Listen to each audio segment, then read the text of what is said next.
Good evening, ladies, gentlemen, and all variations thereof, and welcome to session 66 of Shadows of Sorcery. Okay, Joining us this evening, surprisingly, we have a full roster. It is nice. It's been known to happen. Roster. It's been known to happen. It's intermittent, but it has been known to happen. Joining us this evening, we have the knight who just loves to talk to old ladies. It's Prodigious Maximus, as played by Elfie Oakwood. Hit me up, MILFs. Great. We have that one dwarf that is no longer a dwarf, but still has dwarf skills. It's Darren Moran, as played by Lion. Yep.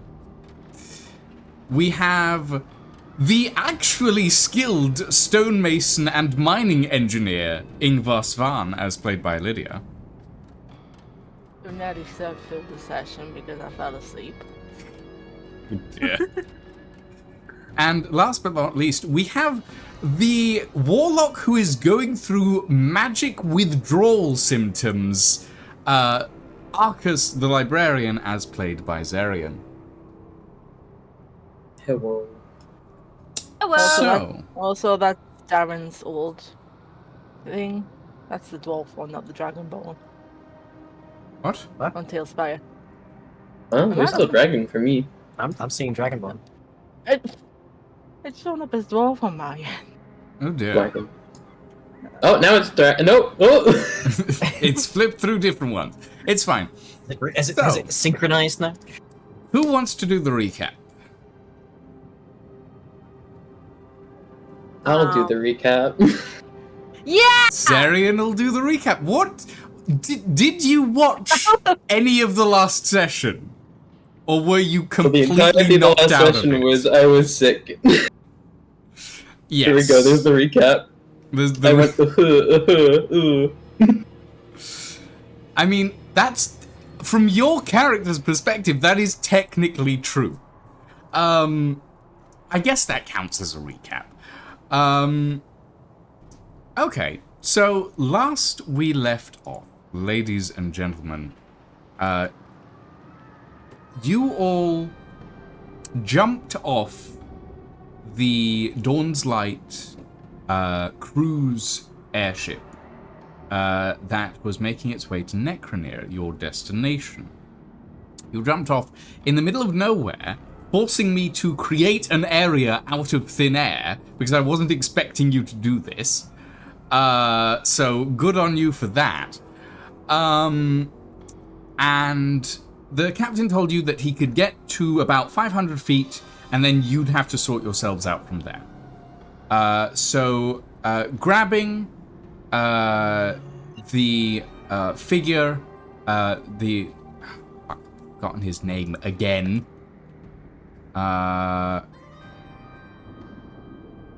Nope, he's disappeared from my everything. Great. Grabbing Ingvar's friend and jumping off the airship, you all materialized or flew or dropped down to the ground in the Ashfold Plains, an area of the world which is completely devoid of magic. And in fact is not just devoid, but drains the magic from the surrounding areas, meaning that casting magic in this zone is completely out of the window. You cannot do it. You cross the Ashfold Plains by day, or at least a small portion of them, until you came upon the village of Ashfold, a village that is built up on stilts because, as you found out later on, the Ashfold Plains is home to some less than savory creatures. Things that burrow through the dust that is the Ashfold. You also notice that the Ashfold is home to a lot of ancient titanic weaponry that has been left here for centuries upon centuries after the Titan Wars. The wars between the gods and the primordial titans. And that is where you find yourselves now. You have a way out that is a little safer than just trekking across the dust, but it currently is in need of repair. A sled that has obsidian runners, one of which has been broken by what you were informed was the bite of a dust eel. You have scouted a possible replacement for this runner, and Ingvar has the know-how to be able to manage it. With 2 successes on practice attempts, that DC for crafting a new runner is actually slightly lower now. In the meanwhile, the librarian has been tossing and turning in their bed, unable to awaken as the symptoms of magic withdrawal set in. And librarian, we're going to start with you. We're going to go back a little bit, and we're going to go to the point where you landed in this area. And in fact, we're going to go to just before you guys jumped off the ship. I think that is a good call. So, librarian, you're standing on the deck of the ship. You're looking down out across these plains. You have Ingvar's friend next to you. You are about to dimension door. You watch as Darren jumps off the edge. You watch as Kazma grabs Prod by the pauldrons, by the shoulders, and Ingvar leaps onto Kazma's back, and they jump over the edge, and you look down and you see this vast expanse of pockmarked grey desert below you. And you summon together this golden light, and you create this shimmering doorway, and you step through. The first thing you feel as you step through this shimmering golden doorway is a rending. The feeling of something being cleaved from your body. As you exit the door behind you slams shut almost faster than you... Like, usually a dimension door stays open for like 3 or 4 seconds just after the users step through. This one snaps shut, as if it can't stay open.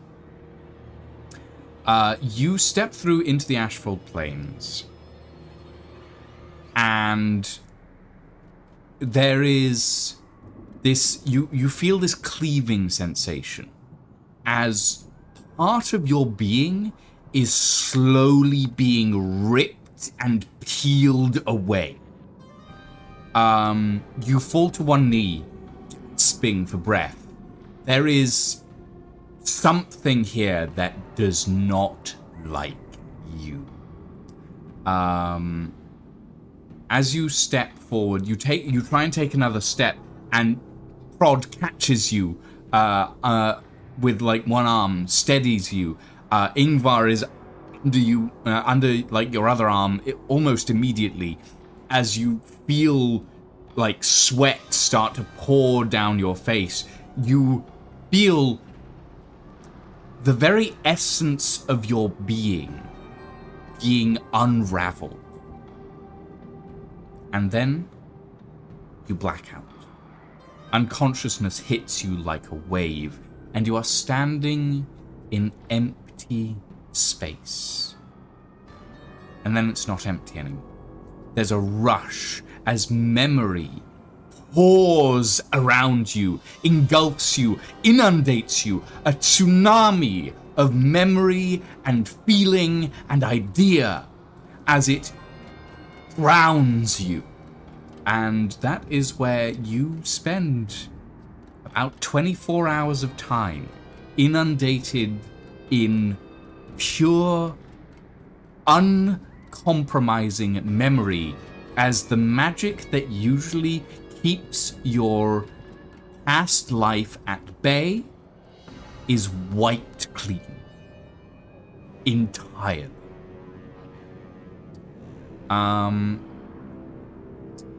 About 6 o'clock in the morning, librarian, you awake in a shabby-looking room. You see Ingvar seated at a table with shards of obsidian surrounding them as they, like, chip away at what looks to be a set of knives? Uncertain. You sit up. Your robes are drenched in sweat. You look at your skin, and there are patches of both the pale, like, pinkish humanoid skin and that bright blue that are interchangeable across your skin.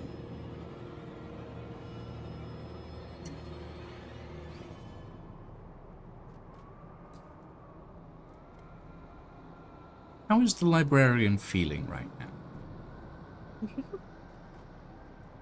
Hey, Prod. Huh? You got a bucket? I goes and provides a bucket. The librarian proceeds to try and throw up for a good 2 minutes. Oh, you throw up. Like, you had a relatively full meal on the airship last time. You fully just empty the contents of your stomach into this bucket. It is not a pleasant sight. There is... Prod, you see this? There is, like, a pallor to the librarian's skin, to Arcus's skin, that you've never seen before. Like, the human skin that you see is, like, tinged this deathly white, and that, like, bluish skin that you see is, like, this really, really pale ice blue. We need to get you out of here as soon as humanly possible. Yep. I've got... Hang on, I rummage around. I'm like, I've got some sweets. They're like boiled little sweets. Every time I was in a cart ride, my grandma grandma of the place that I came from gave me one. I've forgotten the word. What's the word The for... brain just kind of turns to Prod like that one original? fucking Lemmy gif where he's in bed with his squinty eyes, except he's just looking awful. Yeah. It's like, Oh, sure, if you think it'd help. I don't know. I don't think this has ever happened to me Temple! before. Sorry. I forgot the word temple. Oh, okay. My brain takes one of the boiled sweets. It just has a little... It's like a I just cough kinda- drop, Yeah. kind of. I'm like, oh, this'll maybe help. Where are we? Have you guys? How long have I been out? Have you guys like explored? Like, what's this building? It's We're okay. in a- We're... You go ahead. You go ahead. Nah. We're in a little. Well, we came off the airship. We're a few days walk from Necromia. It's, from what we can tell, it's a magically devoid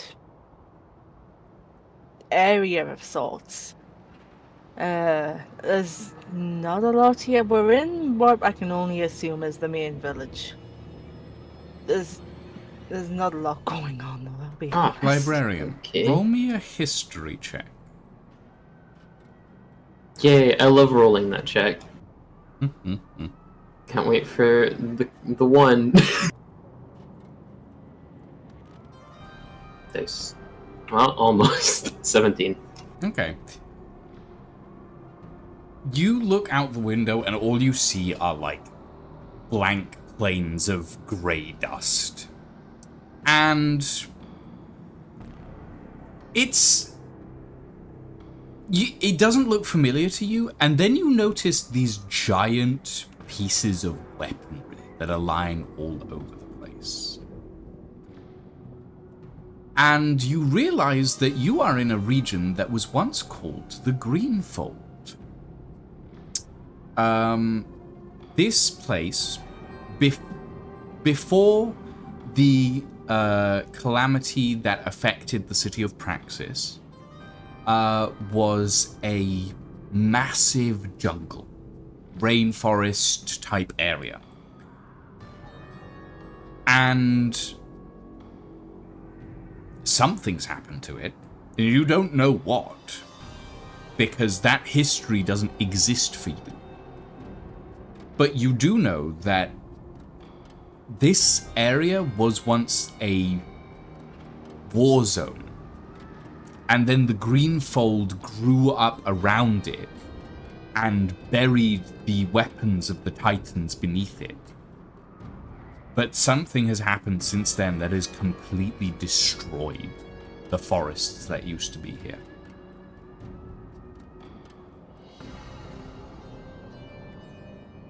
Hey, this place used to be a giant forest, I think. At least when I was still around in the world, but like, it's a desert now? I would akin it more to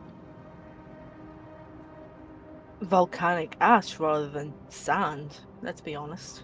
And there's some very angry eels out there as well. Oh, there's eels? Like, aquatic eels, or what? I think they call them dust eels. Oh. Well, that's not good. No. I'm trying to get us out of here, but somebody decided to get pissed yesterday and kind of failed at getting the obsidian we needed. Wait, I might have a book for this. 1 second.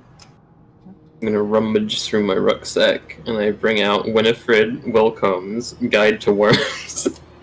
Guide to Worms? Guide to Is it Worms. worms with an O or worms with a Y? It's Worms with an O. It's worms with an O. Okay. Sure, Winifred Wilcomb's Guide to Worms. Brackets Y. Yes. What in brackets? O brackets Y, it's both. O brackets Y. Okay. Sure. I will allow you to roll me a nature check with advantage on this. Oh. Fantastic. This is all I've ever wanted. Best worms to use for fishing. That is an 18. There's an 18. Okay. Winifred knows what they're talking about. Dust eel. The entry on dust eel. They start small. They usually birthed at about like 2 inches long, and they start in like pools of silt. And that's where and you would know this, Prod, because you saw someone fishing these things. They start in pools of silt, and as they grow bigger, they eventually burrow out into the surrounding desert. I'm thinking the word for desert, but you know. Eventually, they can get to be approximately 60 to 70 feet in length. And are capable of swallowing people, carts, cows. They are usually filter feeders, and they feed on the stuff that is in the dust. However, they have been known to go for larger prey as opportunist scavengers and hunters. They are, in essence, dune sandworms, because that's where I got the inspiration from. This silt, is this purple silt perchance? It is not, no. The silt Infused is with like wizard this, cocaine? The silt is like this silvery substance that you saw the other day, Prod. Like that big pool out the back that's half water, but mostly like this silt stuff. And you saw the Gorgon like fishing for these large sort of eel-like creatures, and then like smacking their heads with a hammer before they could wriggle away. And it's like 50% water, but then it's 50% dust that's constantly being churned up by these creatures. So yeah. Oh, so it's like one big happy Newtonian fluid.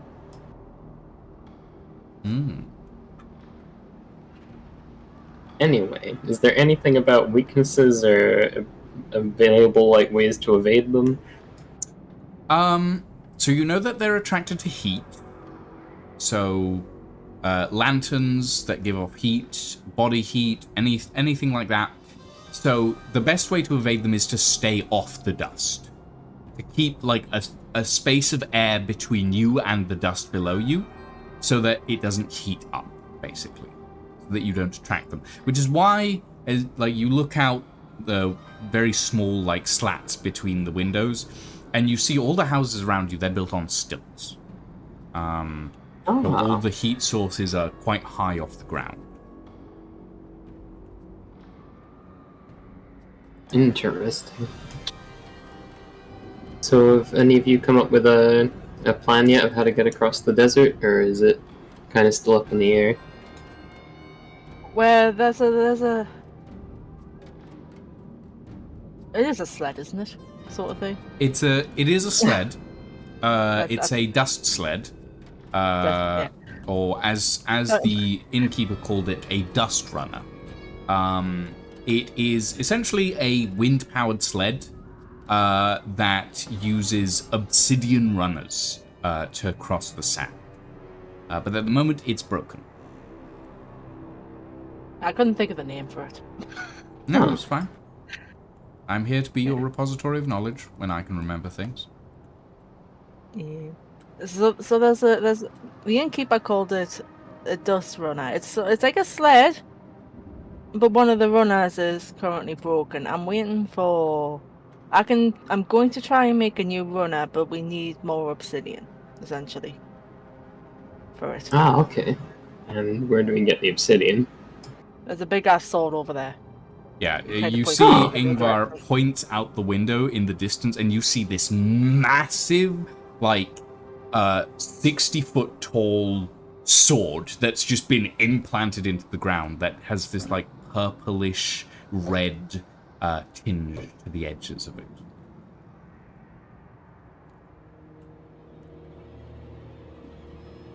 I'm just waiting for our dear muscly friends to bring some back. Ah, okay. I think Darren's currently still asleep at the moment. Can we like see this big fuck off sword out the window? Yeah. Oh, yeah. Yep. Yeah, you definitely can. Do I'm not I sure if see anything with my magic vision since it's innate, or is that also kind of dead right now? your magic vision does not work. Okay. Like, you try and reach for this power that is innate to you, and you feel like you're trying to grasp empty space where you know there should be something, but you're putting your hand and like you're squeezing at just the right like pressure to grab something, and it's going through it every time. And Okay. you realize that that's happening with everything magical that you're trying to grasp. What about my magic items? Are all those gone as well? As far as you can tell, I mean, they exist, but you don't know if they work.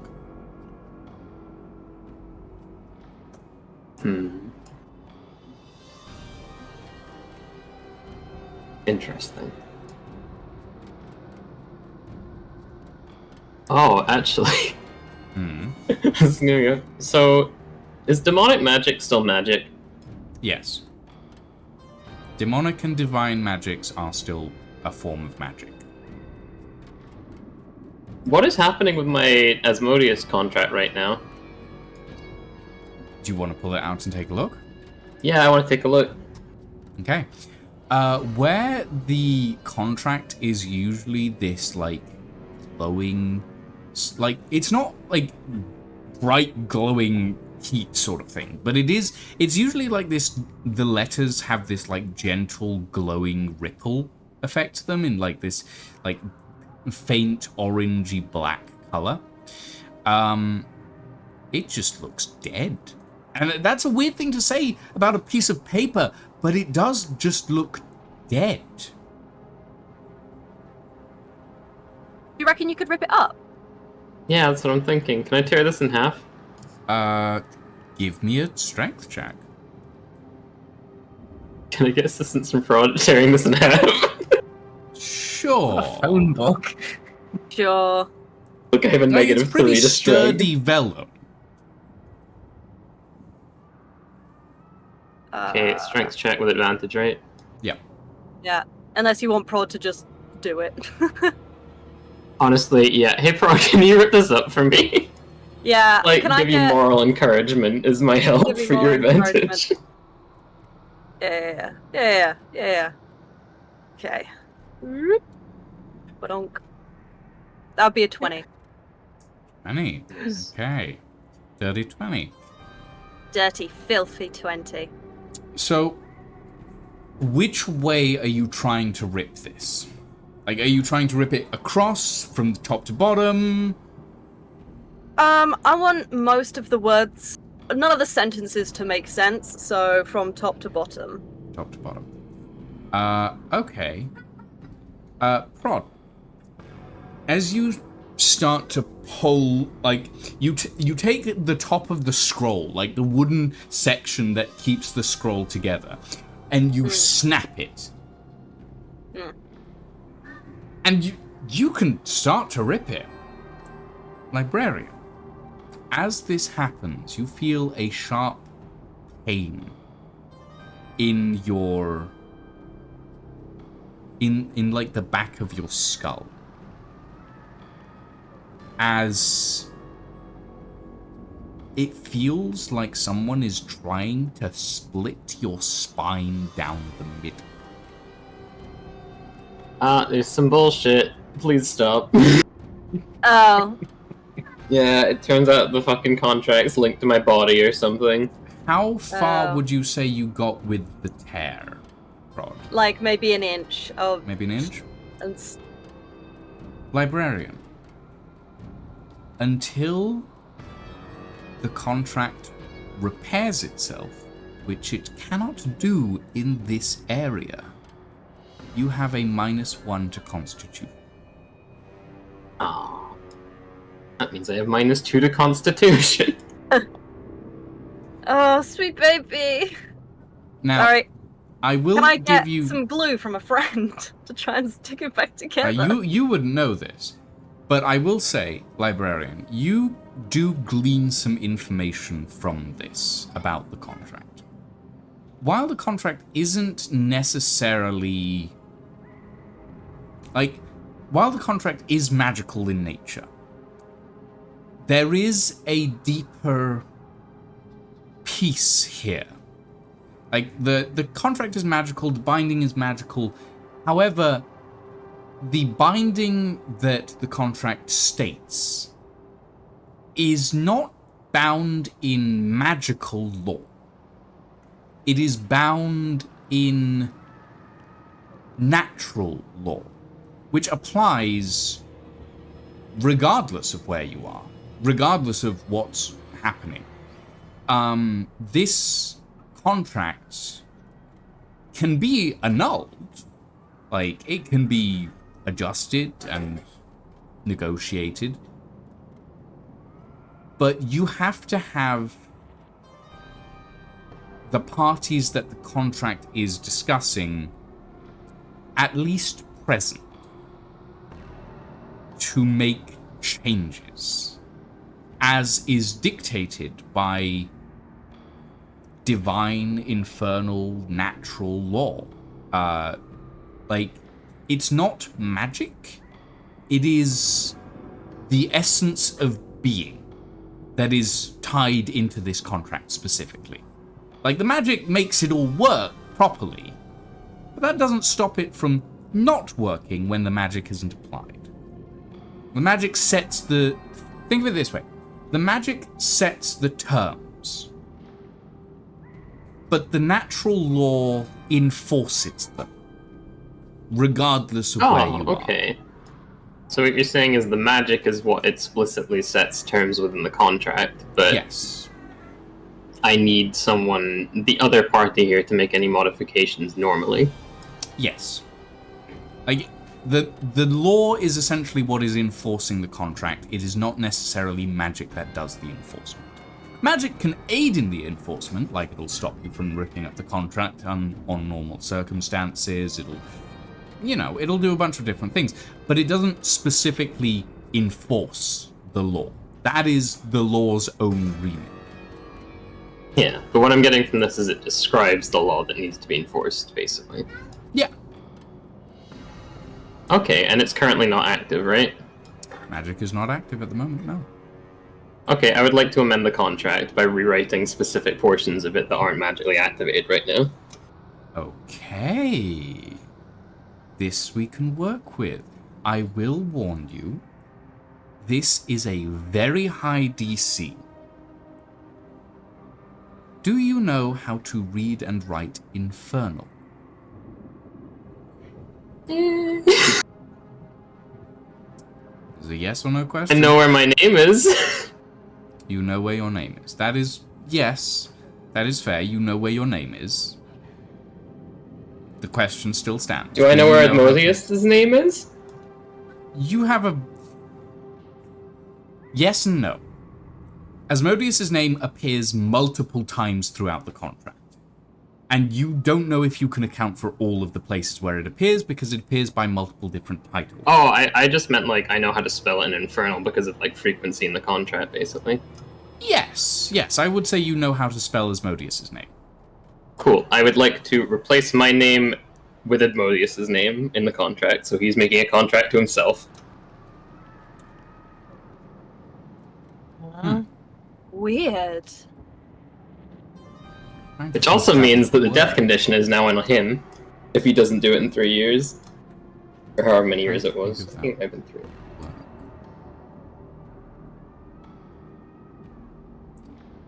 3. Okay. I will allow you to attempt this, bearing in mind it's a very high DC that you will have disadvantage on because you do not know Infernal. The fact that you are arguing for this at all is why I'm allowing you to do this.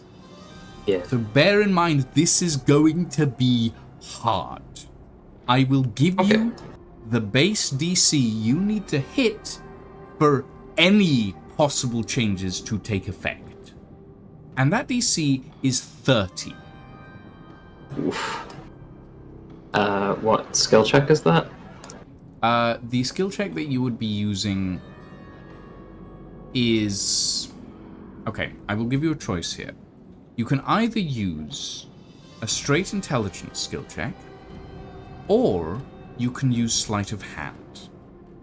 If you use straight intelligence, it'll be messy, but you'll probably get it done. If you use sleight of hand, you can make it look good, to the point where someone who reviews the contract later might not notice a change.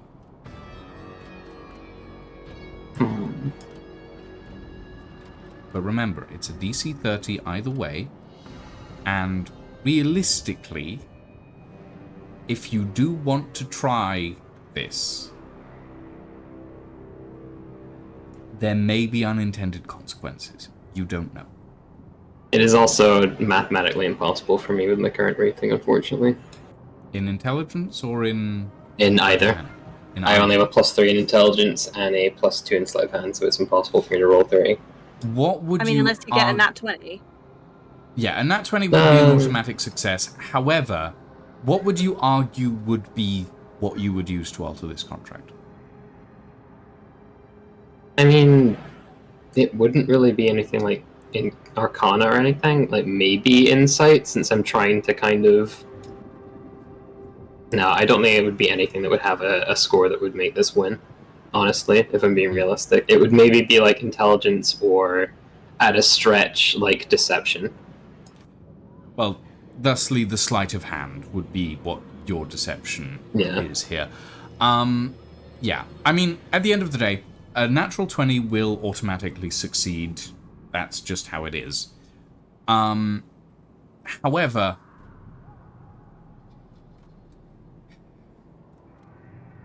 I think this might be a good moment to take what I've learned and we can move on. Because now I know at least that it's modifiable in a nullified magic zone, and I technically have a way to recreate that outside of this area. Mm-hmm. Okay. Alright then. So, Prod, Ingvar, Darren, are you still asleep? For the moment. Like, it is 6 a.m., so, yeah. Okay. So, one of the things you do feel, librarian, as you're looking yourself over, you start noticing, like, the splotchy nature of your forms that are kind of fused together halfway between transition at the moment. And it's like, you realize that your memory is the clearest it's ever been. Like, even in the anti-magic bubble, there were still patches that weren't really there. But here, you can remember everything from the past 800 years. Every instance in the library, which is why you were having so much trouble with it, because you were remembering 800 years of memory that was just flooding into your brain. Oh. Yeah. You remember filing every single book. Let's just take some of those out. You remember a giant black iron armored figure stalking the halls of the library with burning red eyes and a great sword carved with skulls.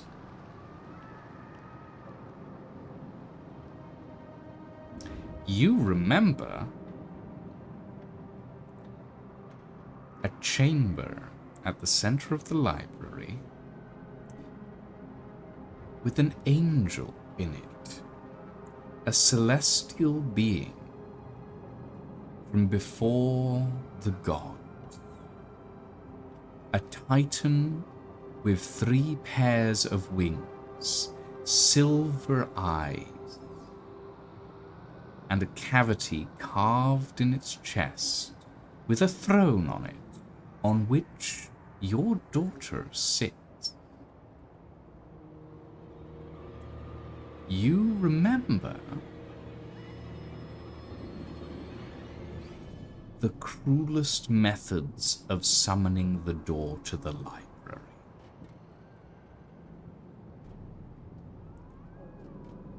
Blood is a very powerful catalyst.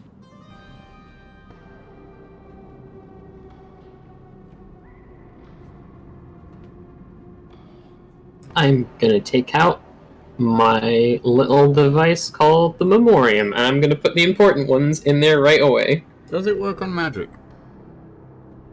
Yeah. No. You take out the little device called the Memoriam, and it sits quietly in your palm, not doing anything.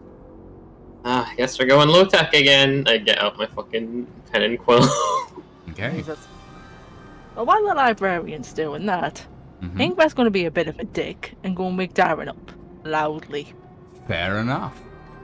You slam your fist against the door to Darren's room as loudly as possible. Darren, you feel the thrumming of a headache.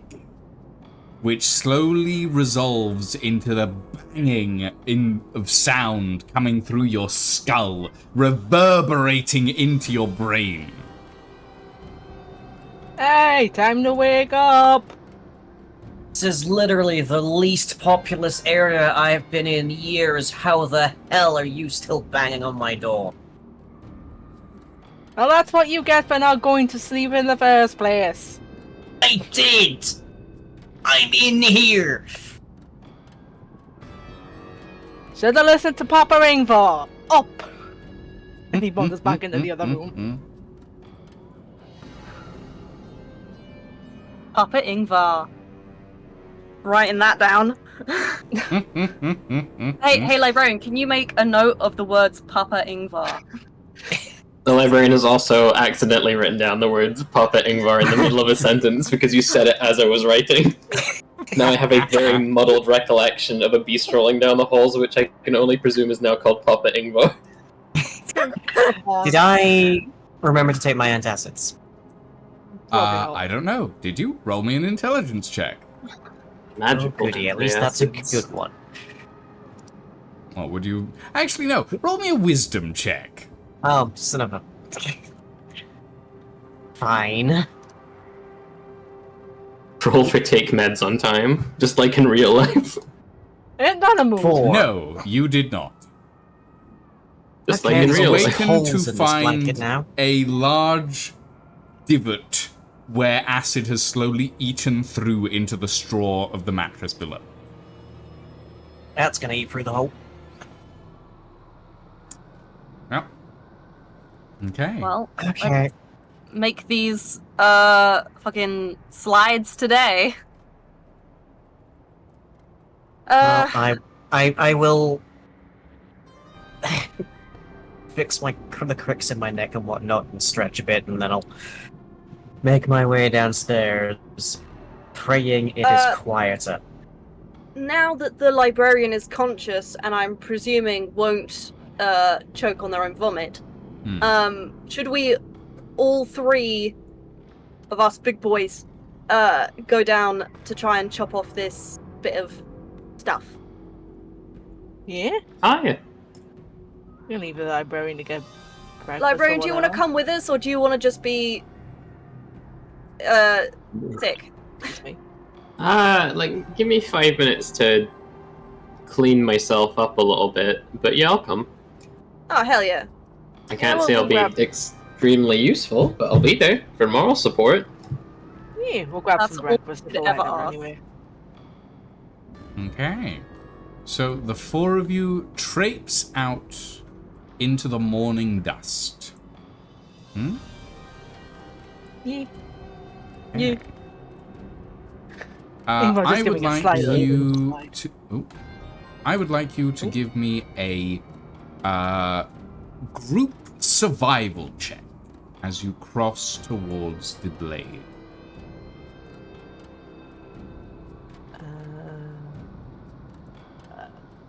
Mine is a +1.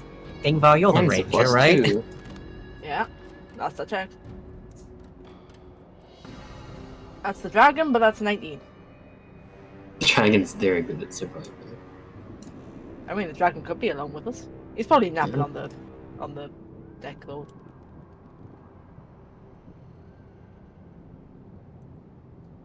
That's a 10. And for my money, 15. Let's see what the dice says. 14. Okay. So, Oh, that's the wrong let's game. see. 16, 10, Walk without rhythm. 15, and 14. Well, it's a 50-50 split. Congrats.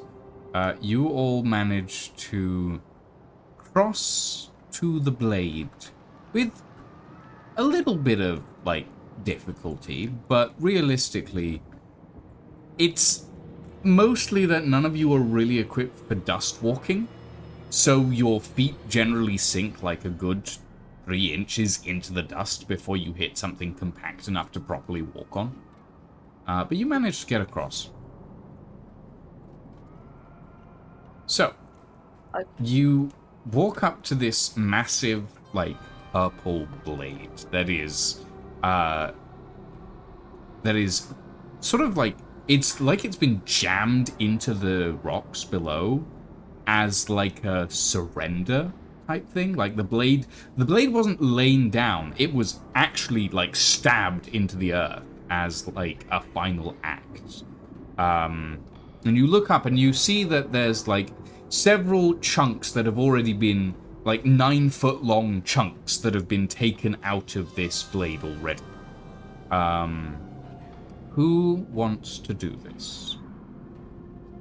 You need one clean 9-foot chunk of this blade to repair the runner.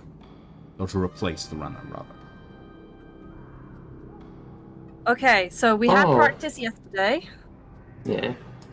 I think probably Ingvar, do you think you are advantageous at doing this, perchance? Well, I have looked at the obsidian. I have a little bit of practice in it. I could certainly give it a shot. Yeah.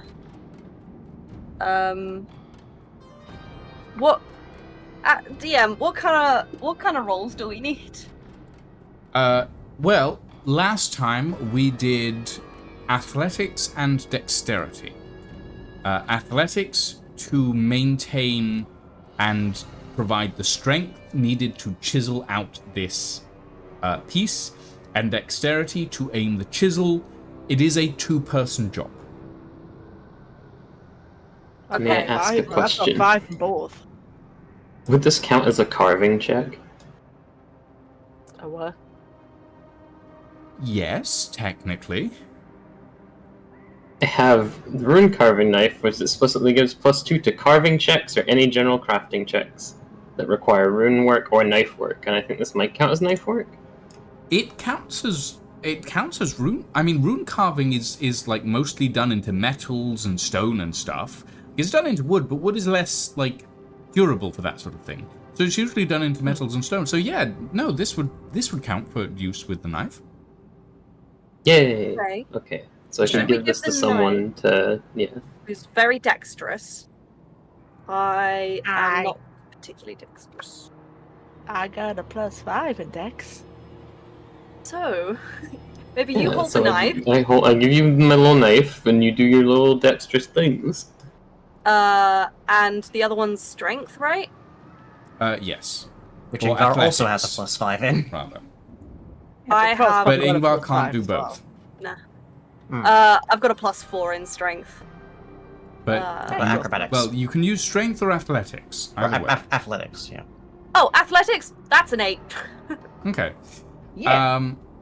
All right. So Ingvar, you grab the librarian's rune carving knife, and it's this like long blade that has this sort of square end, like slightly like it's like a chisel but thinner, essentially. And you take it and you lean up against the Titan obsidian, and you sort of hold it, like you start tracing out a range around the edge of this, and you trace out the shape that you would need, and then you, Prod, can come up behind with like a mace or something heavy to hammer into this obsidian. I will need a dexterity check from Lydia, or sleight of hand if you prefer. And I will need an athletics or strength check from Elfie.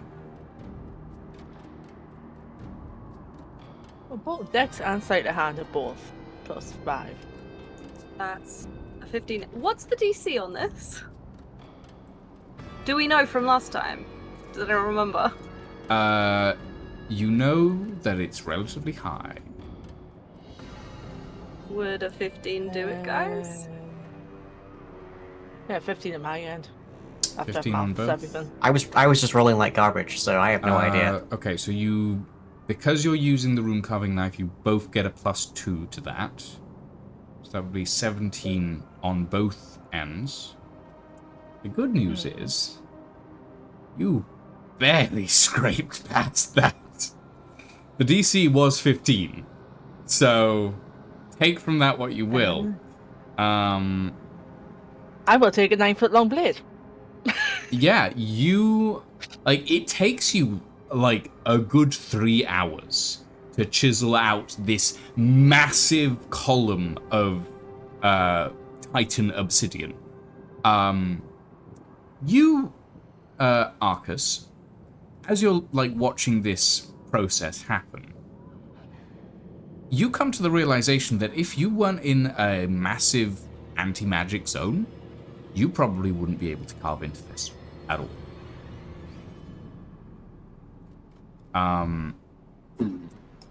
This blade probably has some form of innate magic to it. Like, this material probably has some form of innate magic to it, which makes it much more durable. But because it's been in an anti-magic zone for so long, that innate magic has, while not necessarily dissipated, definitely been squished down to a point where it doesn't affect the outermost parts of the sword. Right. So, Ingvar, you now have in your possession, admittedly, you and Prod now have in your possession a 9-foot-long, like 2-foot-wide piece of primordial Titan obsidian, which you are both having to carry on your shoulders because this thing is heavy. Like, you know that the material itself is relatively light for what it is, but it's still really heavy. Like, this is 9 feet long by 2 feet wide. It's not small. So, yeah. Yeah, best carry her back to the inn before we get eaten by dustworms. Dust eels even. Okay. I will need Fancy one more difference. group survival check on the way back. I'm gonna just say this now. If there's any, like, shards left over from the carving process, I have pocketed them into my filthy treasure goblin pockets. I Also Because got now my some. inventory- I've also got some because I think it's fun, and I'm keeping them as trinkets, but nothing else. I'm keeping them as components for some cool shit, maybe. Did you say stealth or survival? I was not paying attention. Survival. I got a nat 20. Hey, So that congrats. The sword's walking away. Roll I- initiative. Sword! So I have to essentially turn it into a mini to increase its size, but that does mean that I can now no longer put it in the stone because I accidentally moved it while I was moving you guys. 17. Classic Arthurian legend problems. Sure. Okay. Uh-huh. What have we got? Rolls-wise. 17. 3, 17. Prod? Oh, for stealth. Not Survival. stealth. for Survival. Survival. That was my fault. Sorry. 1 second. Yeah! That's a 19. 19. Zarian? For survival? That was a nat 20, wasn't it? That was a nat 20, yeah. Nat 20. Okay. So 22. Transporting this heavy piece of obsidian back, you manage to cross back to the inn with relative success. Outside, Anmer, the Gorgon, sitting on her steps with a fishing rod out. This is the first time you've seen a Medusa just out in the wild without them trying to kill you, Zarian. You see, like, this Medusa just sitting on the steps, fishing, with, like, lanky snake hair and piercing green eyes, as she, like, puts up a hand and waves to Prod as you guys go past.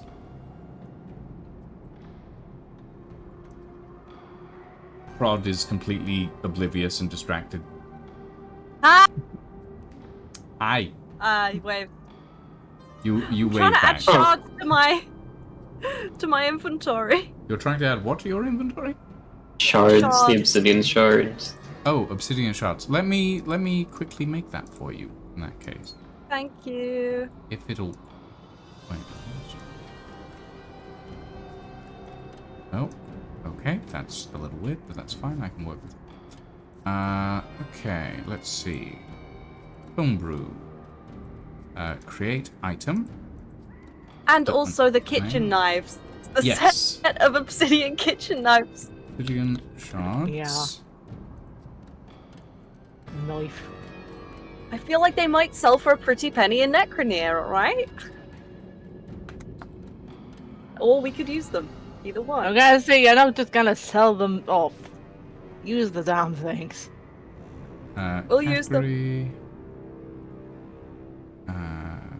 adventuring gear, I guess. You can just feel Totally, Ingvar's yeah. squinting at your back for that comment. 5. They're dwarven made. Do I look like a dwarf? 3. Oh yeah, you're not a dwarf, are you? No, I'm 6 foot tall. I keep forgetting. Oh yeah, there you are. Okay, so now there should be a piece of. There should be an item called Shards of Obsidian that you should be able to import into your character stuff. Hopefully. If it is working properly. I hope. I really hope. And I will also.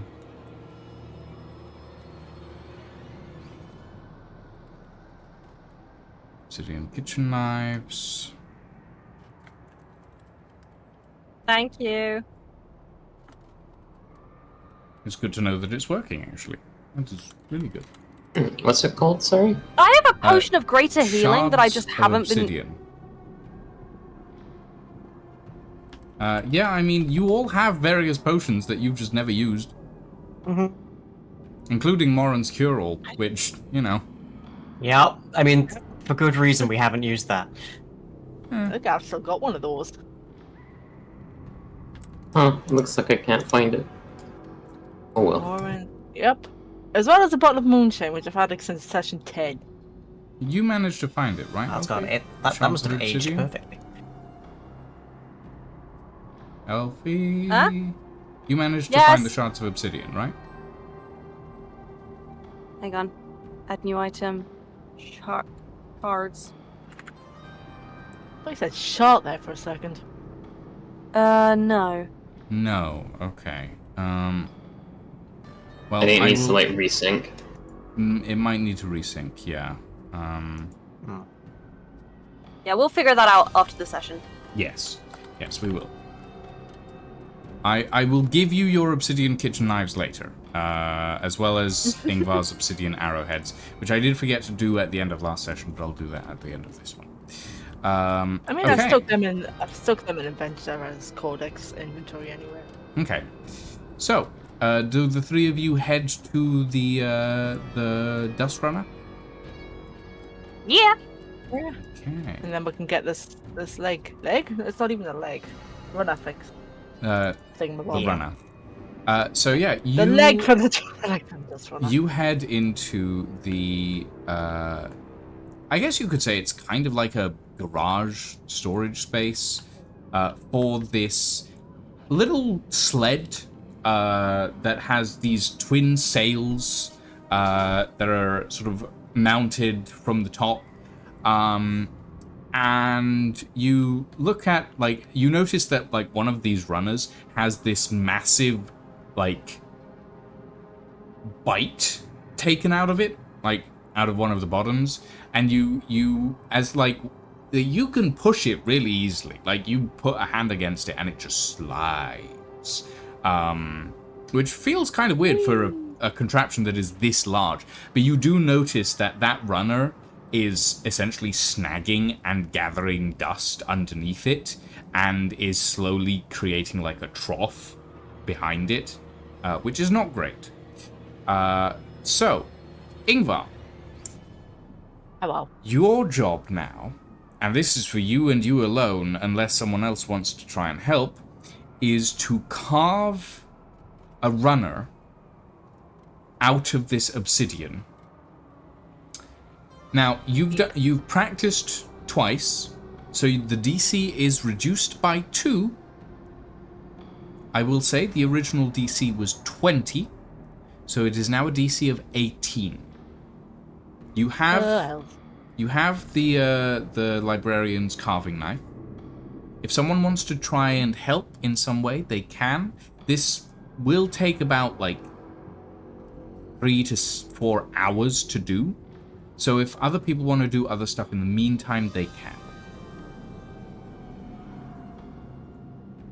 I mean, if Prod or if somebody wants to help, maybe hold the obsidian steady. I'll help by holding the obsidian. I guess I can help as well. But it's something to do. One person can help. You can't get advantage twice, essentially. Yeah, and if you really want to. I mean, if you really want to, you can. But like, it's up to you. No. It's quite in character for Darren to feel useless right now. It's also probably quite helpful if Prod helps because he's a lucky boy and can hopefully maybe affect some rerolls. Maybe. Okay. I still have. I mean, I do still have a point of inspiration if I need it. That is also You fair. got it. All right. Hey. So Prod and Ingvar, you guys are gonna work on this. In the meantime, Darren and Arcus, what are you two doing while this happens? You've done what you can, and you've lent Ingvar the rune carving dagger, but you are also like kind of useless at this point. So what do you two want to do? I'm gonna head over here and just kind of stare over the railing at the distant nothingness, more or less. The distant dust. Yeah. That you can see like a looking down at my hand that I can't distance. see anything on anymore. You see like a tree in the distance that's really old and decrepit, and falling apart. Feels a bit like your life right now. Can I try and cast Acid Splash just over the banister? Sure. What level is Acid Splash? It's just a cantrip? That is a cantrip. Yeah. Okay. Trying to figure out if there's an equivalent to a will check. I guess that's basically just a will save, isn't it? But there is no will stat. It would be wisdom. It would basically just be a wisdom save, surely. Yeah, sure. Roll me a wisdom check.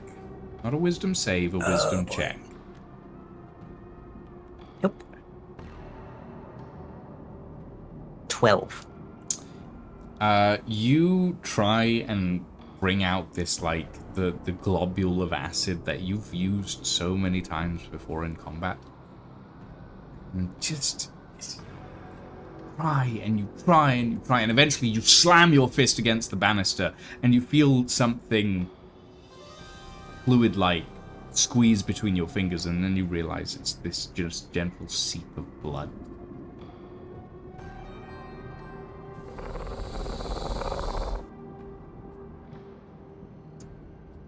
Yeah. Arcus? What are you doing? Yeah. Yeah. I remember feeling that something didn't want me here, right? You remember feeling that something was being torn away from you. Do I still feel it just kind of like leaking out of me as I am up and about now? It doesn't feel like it's leaking out of you, but it does feel like it's missing. It feels like whatever it was has been ripped away, and now all that's left is like a gaping hole that you can't seem to bandage.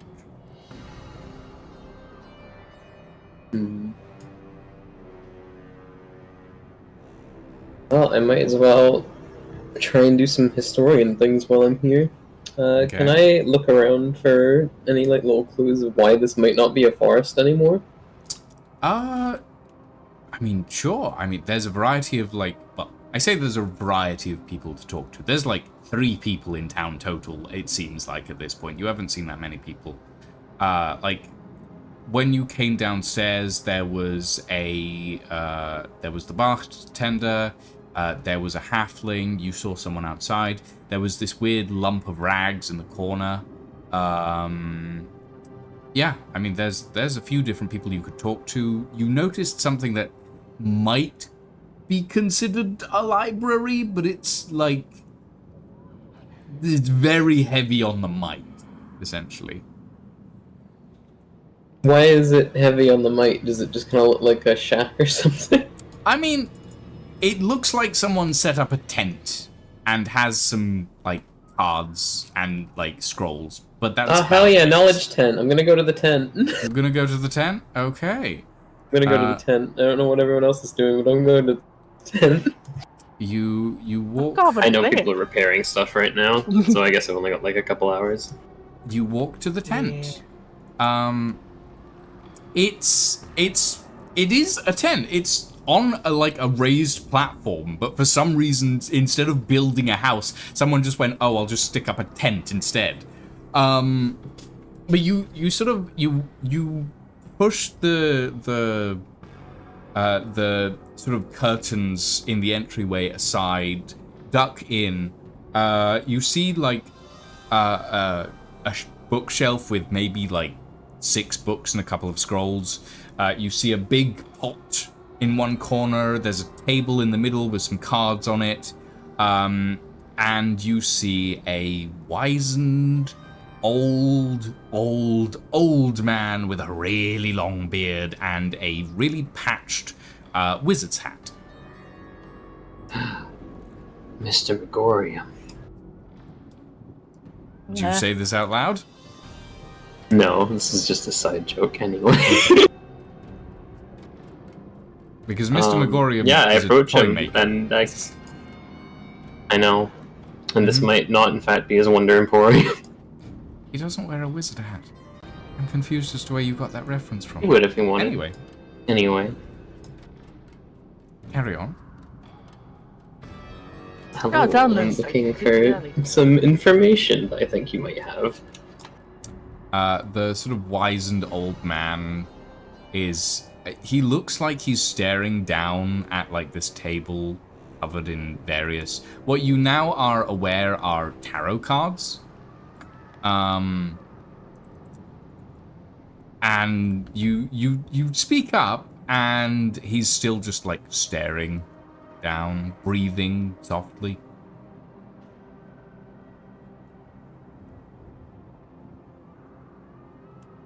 You right there? Are you doing a reading right now or something? Have I interrupted you? How loud are you being right now?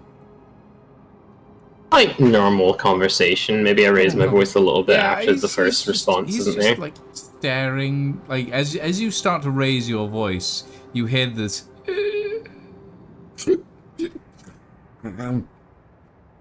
Hello, hello, young man. Hello, can I help you? Hello. As he wakes up. I'm looking for a bit of information. Are you okay? Were you just napping or? I'm fine. Don't worry about me. What can I do for you? I was just taking a little nap. I like to nap with my eyes open. It helps me focus, you know? Yeah. Not creepy at all. Completely understand that. So, do you have any kind of history the last couple 100 years about why this area might now be a kind of grayish desert, non-magical zone?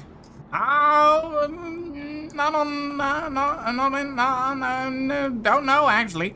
I mean, I have a couple of books over here, but I don't remember what's in them. I gotta be honest, I haven't read them in a long time. I don't really read anymore. Do you mind if I take a look? Sure, knock yourself out. Don't knock yourself out. If you knock yourself out, you'll fall through the floor, and then the worms will get you. Noted. Yeah, so I'm just gonna go Don't ahead fall and through the take a floor. look at his books. I promise I will not go through the floor. You take a look at the shelf. There's a couple of scrolls, one of which is a calendar, as far as you can tell, though the pictures in it are extensively lewd. The books themselves, one is a cookery book. One is a book on horticulture that seems incredibly battered and has had multiple pages ripped out of it. Two of them are books on tarot reading and fortune telling. And the last one is a book on how to keep your beard in good order. Nothing on Wrote down a history, few I'm afraid. details about the beard book before setting all of them down. Okay. No, looks like there's not much here on local history. Oh well. You don't happen to I mean, remember? if you want Yeah. local history, I'm about as history as you can get. I mean, I'm about as local as you can get. Oh, okay. Uh-huh. So when did this town come about and why? Probably about 300 years ago. 300 years, yeah, that sounds about right. Little town of Ashfold, out in the Ashfold. Can't beat the Ashfold. There's lots of ash and fold. And when did the Ashfold become the Ashfold instead of the Greenfold? Oh, Greenfold. I haven't heard that word in a very long time. Well, about 700 years, I think. That's when the Ashfold became the Greenfold, or the Greenfold became the Ashfold. One or the other.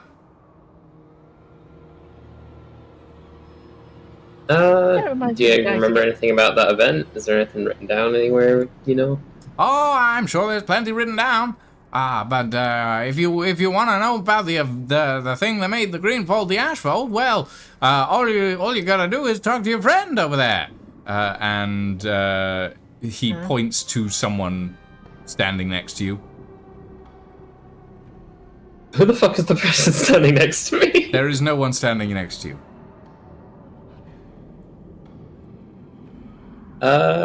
Who's the friend that you can see? Oh, That I absolutely totally can see, but just want details on. Oh, well, I thought you... I'm sorry. Am I having a hallucination again?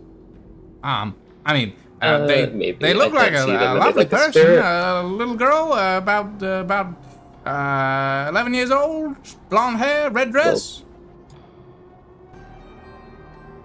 You can see Julia? Is that their name? I can't hear them. They're very quiet. Yeah, they.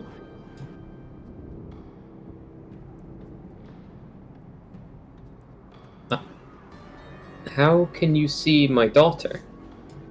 Oh, She's your not daughter. even here. Oh, what? I don't know. They're there for me.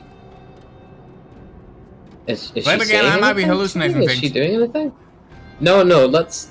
It would be impossible for you to know exactly what she looks like. Can you ask her why she's here? Well, sure I can. Hey, little girl. Why are you here? I'm sorry, I can't hear a thing she's saying. She's so far away. Okay, I'm gonna try something, but I need your consent first. What's a consent? That's troubling. I just need to know that you're okay with me using magic to see through your eyes, potentially. Magic? Magic Here? don't work here. You want to try magic? Magic doesn't work here. I'm gonna try it, yeah. Well, I wish you the best of luck. Go right ahead. I would like to try and use Gaze of Two Minds. Because What if level spell is that? it is not a spell, it is an Eldritch Evocation. Okay. Or Invocation, rather. Roll me a wisdom check. Yahoo.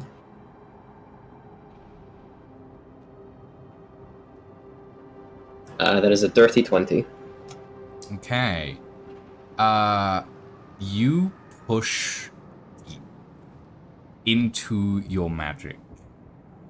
Or into what you feel remains of your magic. The little bits and pieces that are still keeping your body together. And you push through and you look through this man's eyes for maybe 3/4 of a second. It's fractional, it's barely there, but you can see it. And you see, standing next to you, with one hand holding onto your robes, is a young girl, blonde hair, in a red dress. The image is so very faint, as if it's barely there at all, as if what you're trying to see is being erased as you watch it, and then being repainted, and then erased again, and repainted and erased. As you see a form of your patron standing next to you, lending you a sliver of their power that they can in this place.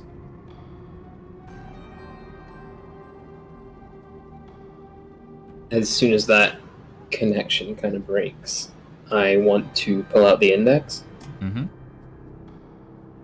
And I can kind of feel that that connection's just barely there, so I want to pour in everything that I have left, and I just want to try and send one message. Okay. Because this is still the same sort of action, I will allow that 20 on wisdom to stand for this. I write in the book, I love you. I'll be home soon. Okay. You do so. That, like, you feel as you, like, push that power through the index, and the index feels like the contract did. It feels dead, almost. Like, there's a subtle, like, almost non-existent amount of power in it, but it feels mostly dead. And you push that message through, and, don't know if it's heard.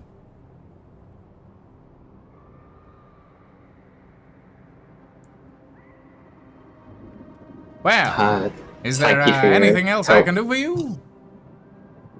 Would you like some stew? I guess I should probably... I'm good on stew, actually. He pulls out, like, a ladle of, like, this gristly-looking stew with, like, scales in it. I'm good. Yeah, thank you very much for the hospitality and telling me you noticed my daughter. This is the best stew this side of the Ashfold. There's no other side of the Ashfold. There's all Ashfold, but, you know, stew.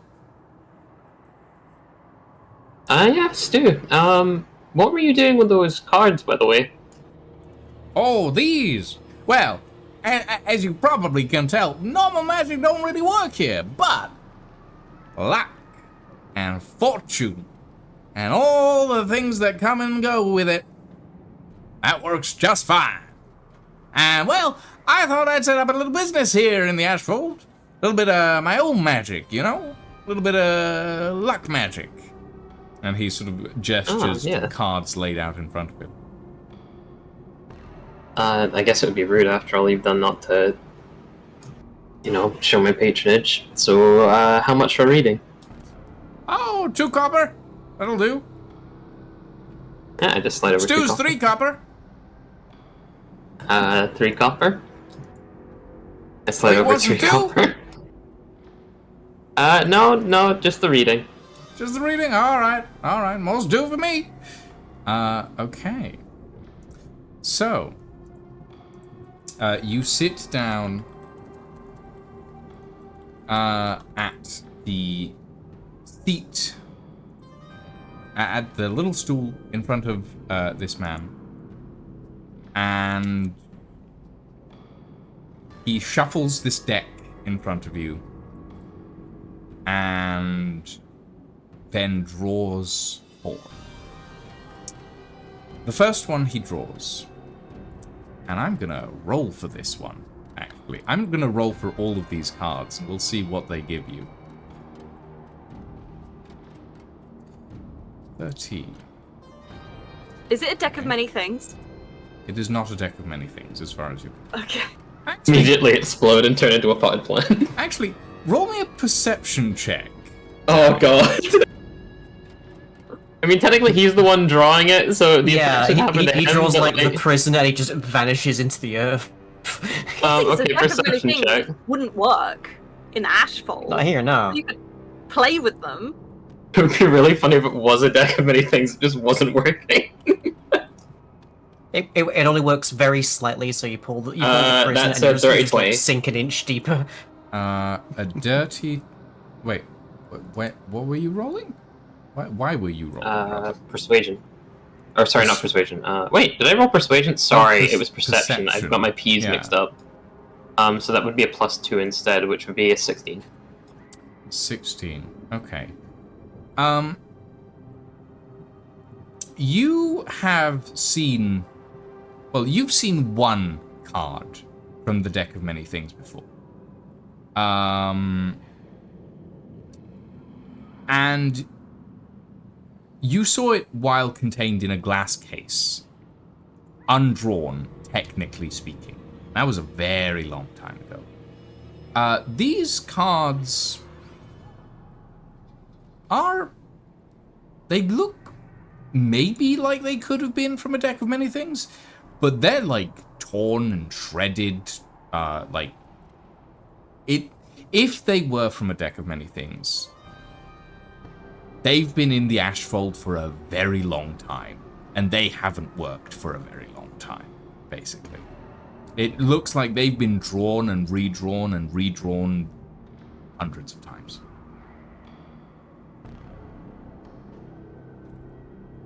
I just really like the idea that this guy is just like, I'm gonna go make my way in the Ashfold because every single time I've drawn my cards before, something awful has happened to me. I mean... Or, even worse, someone gifted them to him knowing he was, like, going into a fortune-telling career and just didn't expect him to go to the Ashfold. Okay, well, in that case, let's... Okay. So. The first card that this man draws has a representation of a man standing in a fire pit in the middle of flames. And he draws it upright. And he looks at this and says, you have sacrificed many things. So many things. Your past is filled with sacrifice. And he's going to roll for the next card.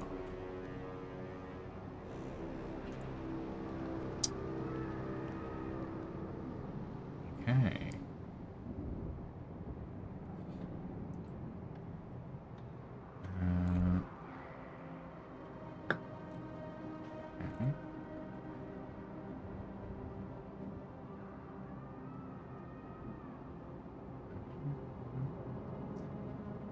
He looks up at you, and the faintest, like, as you look at him, the faintest ripple of, like, his flesh and, like, a skull-like visage starts to peer out before it snaps away.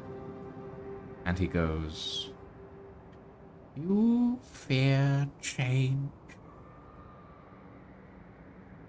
It is inevitable. You must embrace it, move forward. He's gonna roll again. The first card was a man on fire. Second card was death. As a note. Oh. Death meaning imbuement of change and all that sort of thing. But death reversed meaning resistance to change. And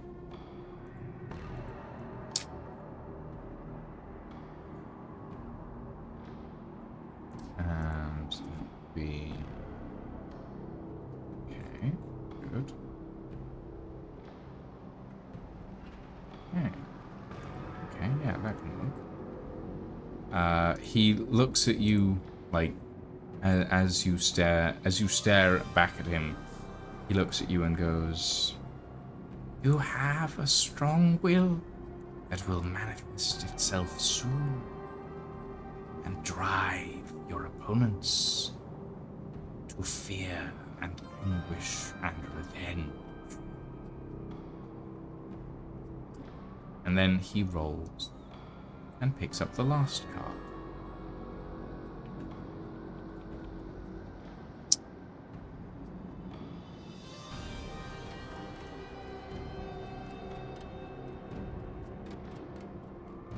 You will have compassion from friends and family alike, and you will share that compassion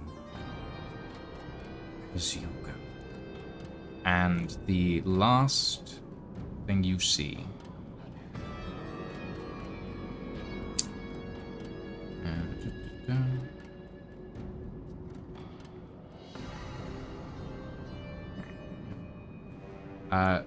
you see, like, you've seen various things as he's drawn these cards.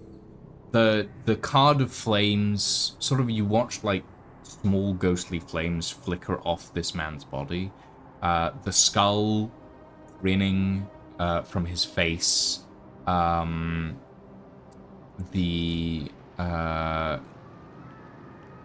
sort of saw, like, this glowing pale halo around the back of his head, and the last thing you see before he sort of snaps the deck of cards shut is this sword, this spectral sword sort of laying across the table in front of you.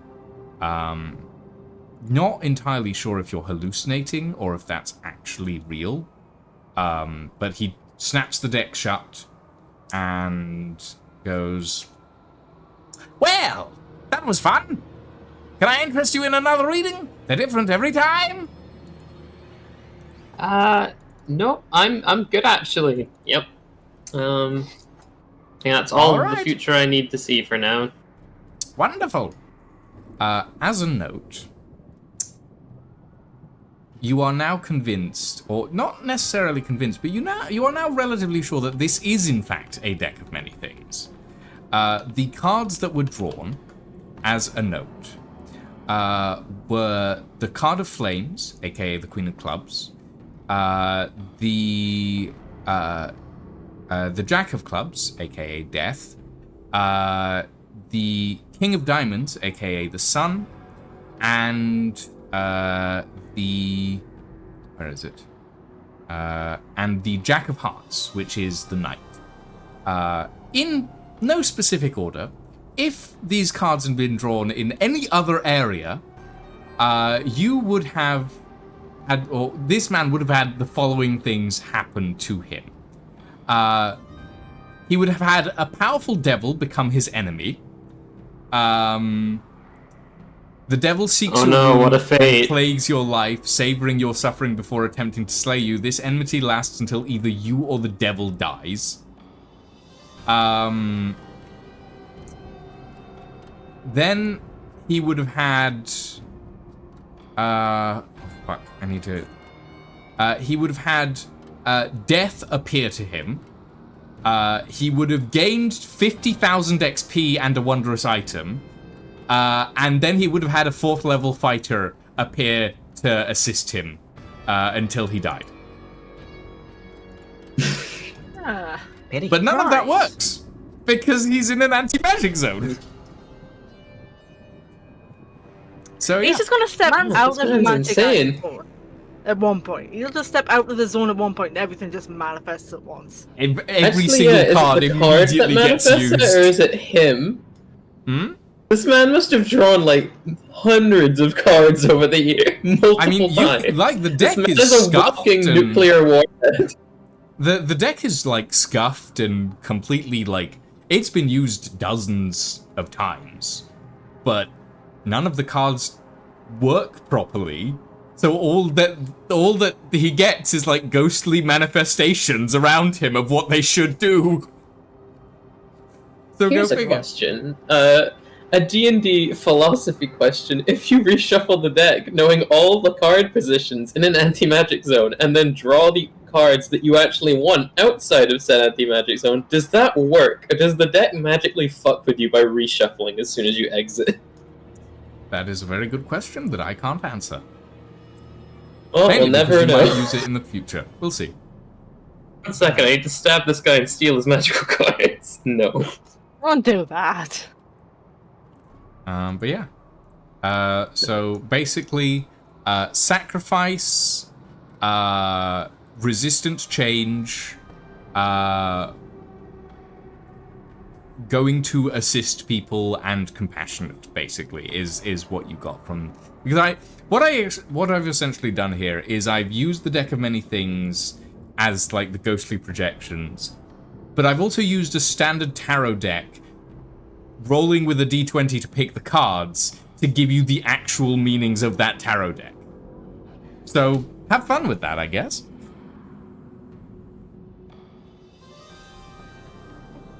Okay. Yeah. Okay. Has it been about 5 hours now? I mean, it's been about an hour at this point. Like you've browsed books, you've talked to this mildly crazy man. Yeah.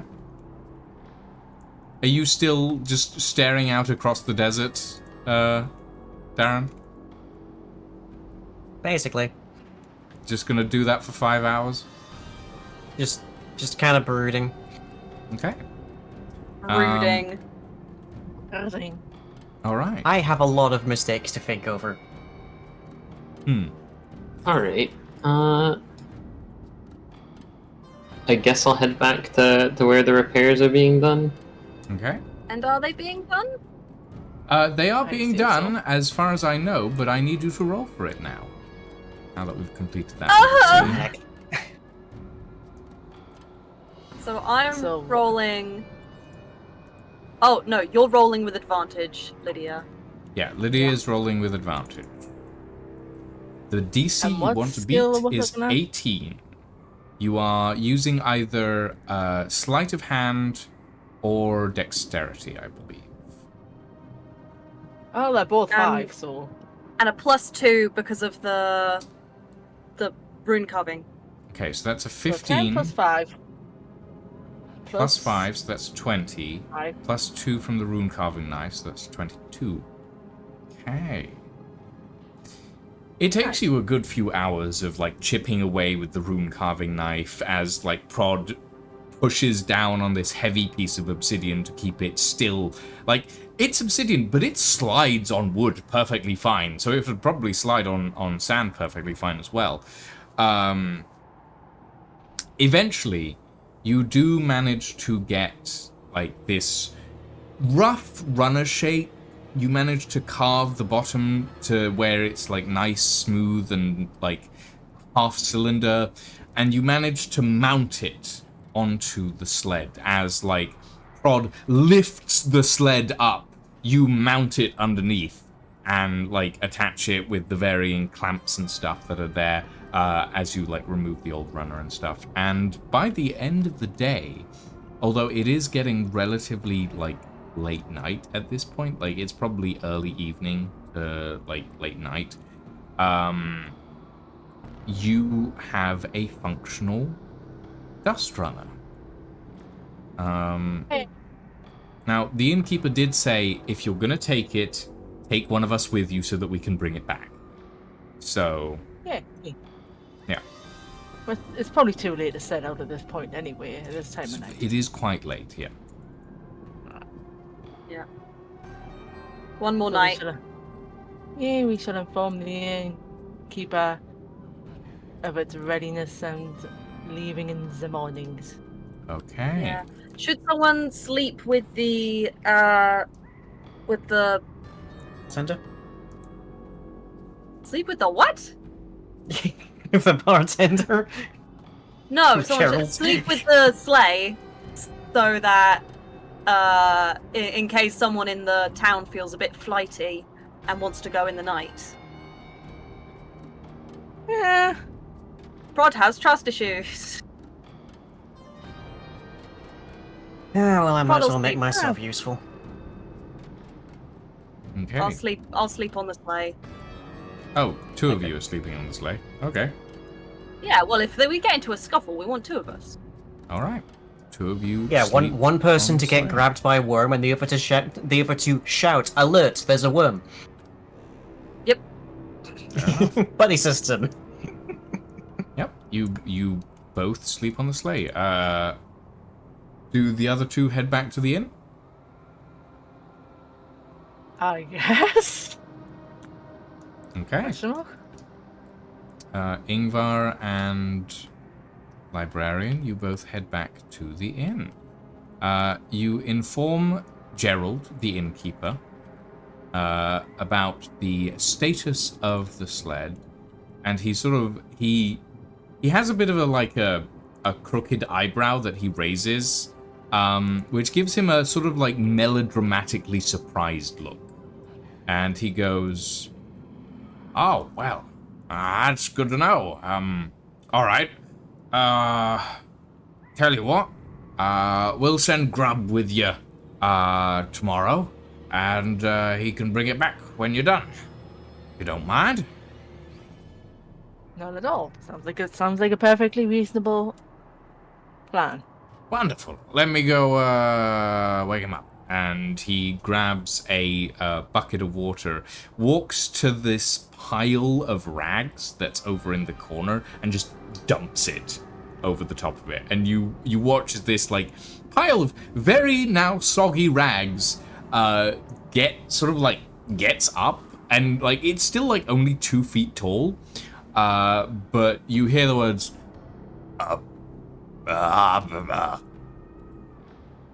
and the bartender goes, "Grub, you're gonna take the sled, the runner." And you hear, and you're not here, Darren, so this doesn't matter, but it's fine. And the bartender goes, "Yes, I know you hate the eels, but we need the sled back. And these folks they fixed it and they're taking it. So we need you to bring it back." And you hear,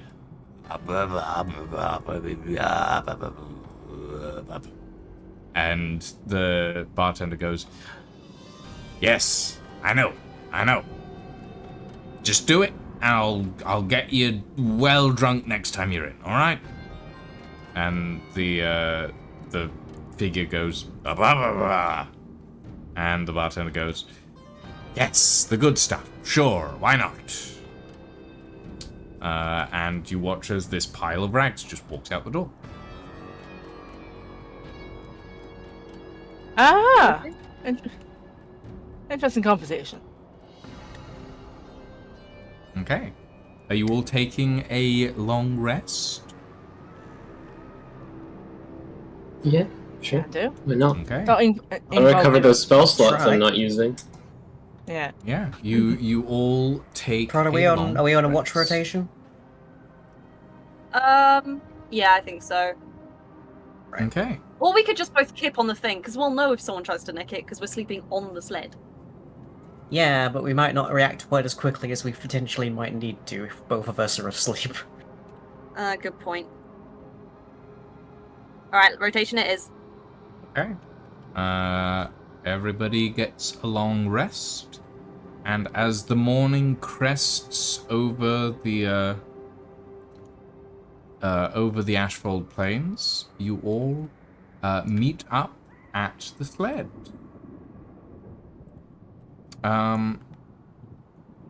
With you is a pile of rags.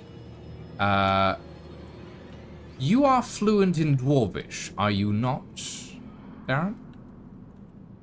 What do you take me for? I'd hope so. They're a fucking dwarf. I'm just making sure. Yes, I speak Dwarven. Darren unfortunately grew up illiterate and mute their whole life. One of the smartest people on the continent, but yes, I don't somehow speak my own native They language. did, however, against all odds, pass the dwarven bards by beating their instructor to death with a hammer. The full extent of my Dwarvish is asking which way to the museum. Okay. So Did they do attack? you all head to the sled. And one of the things that you all notice as like you all arrive, or as you two wake up, is there is a pile of rags setting up the rigging on the sled. This pile of rags turns to you, Darren, and goes, and you recognize this as a dialect of Dwarvish, though one very rarely used. This is Gully Dwarf. Huh. Gully Dwarves are not generally known for their smarts. In fact, they are generally considered a very stupid species. But this one in particular seems a little smarter than most. It's covered in rags, but you do notice like the top of its head is poking up out of like its things. One of the things that you know is Gully Dwarves are technically made by the same method that most other dwarves are made. However, they are made from the discarded shards of other dwarves' crafts. They're composed by a community, and then Gully Dwarves usually like sneak into the rituals, stick like this misshapen mass of clay and other materials just close enough to the like ritual area to infuse enough of a spirit into their creation to become. But Gully Dwarves are not known for being particularly good craftsmen, so they usually end up looking a bit misshapen. Yeah. Huh.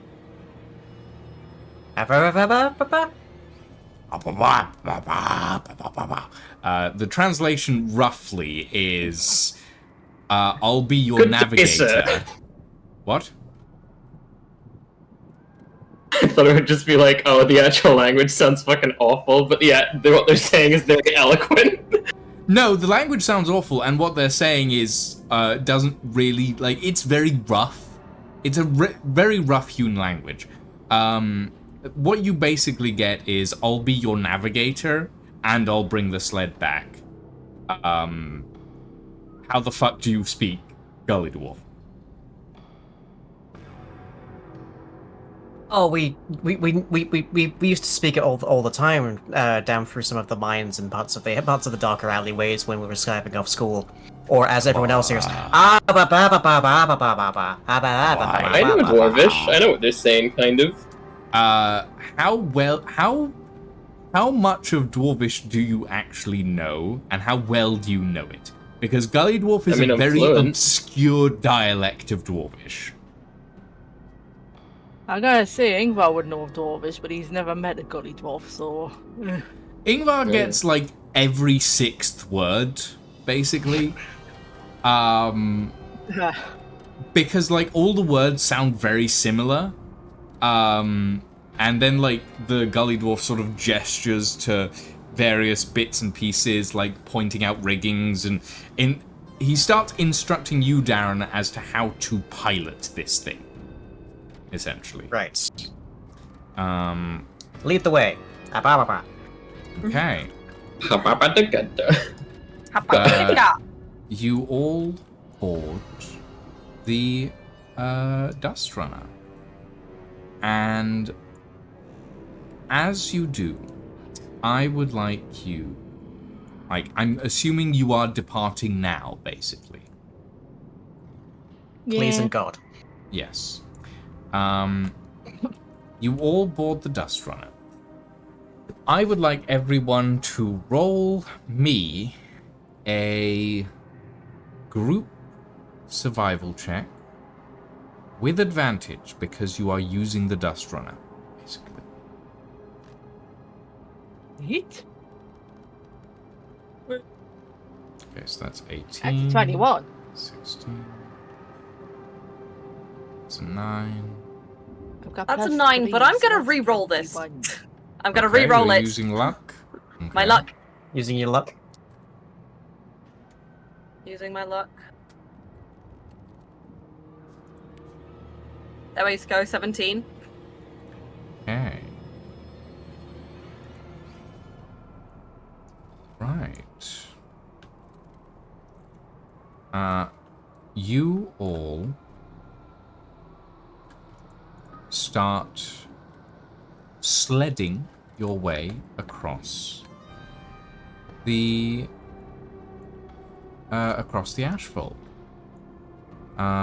It takes the better part of a day and a half before you all manage to make your way to the edge of the asphalt. You see multiple times out in the distance, like points where the lumps of the asphalt are just slowly gathering, and you watch as sand, like dust eels, breach multiple times before you eventually manage to make your way to the edge of the dunes, where the edge of the asphalt is. And I need to find it quick, because, there it is. I'm surprised you didn't just make this on a different map. Oh, I have a different map for other things, don't worry. But This yes. is really fun. I'm just clicking. There we go. Yay! Yeah. Yay, we made it. Oh, finally. Something that's not flat. Well, the less flat. Yeah, the gully dwarf sort of stands in the sort of navigation point of the runner, and he sort of, as you get to these sort of rises, he tells you that the sled can only go over the dust areas. This part is much more it's much less traversable via sled, so you're going to have to walk from here. But don't worry, there are no dust eels past this point, or at least the ones that do live in this area are much smaller. Because the sand is much more dense, so the dust is much more dense. One of the things that you all notice as you slowly get further and further away from the center of the ashfold is you start feeling the embers of magic at the edge of your being slowly start to coalesce again. By the time you've got to this point, you can cast, like, second level spells. Second level and above, I should say. You just slowly, like, the stronger spells you can cast, the closer to the center you can cast them, essentially. But by the time you've gotten to here, you can cast some relatively decent spells. You, librarian, feel the magic sort of starting to well up inside you again. The enchantment / piece of magic that has been blocking your memories and that usually comes back as this rolling fog doesn't happen.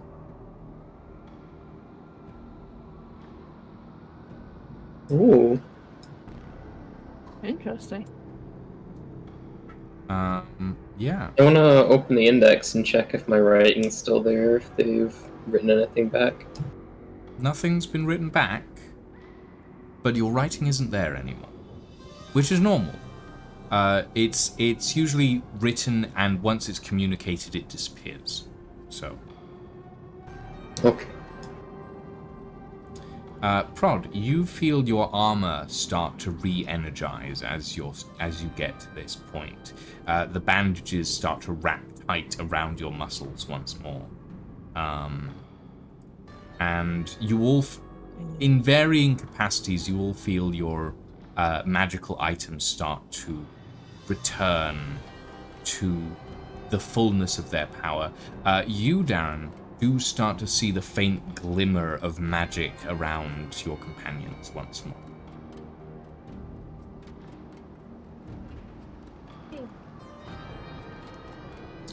Okay. Yippee! Before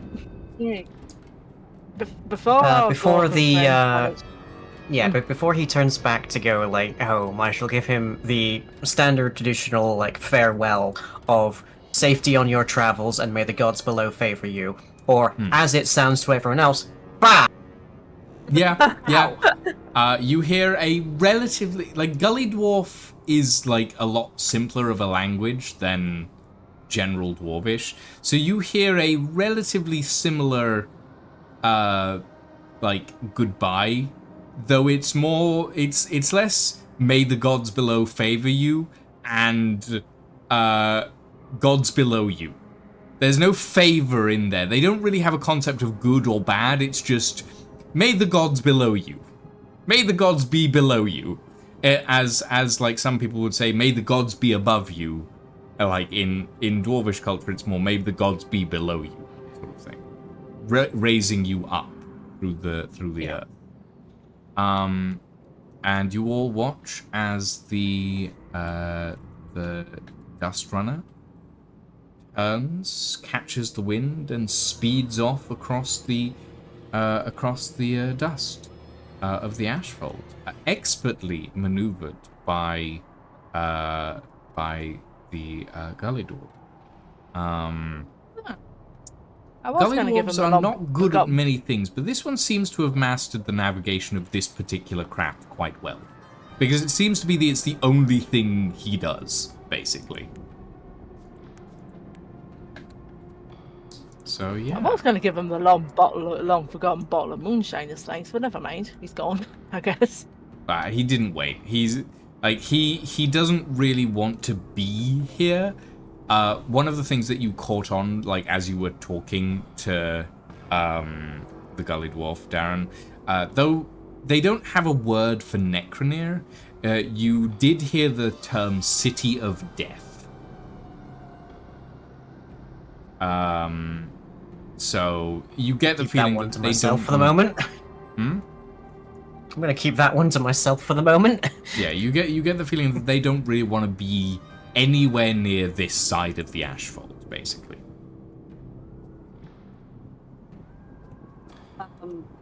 Prod's gonna start just very gently mumbling prayers to Calliste because he hasn't talked to her in a while and is feeling a bit out of depth.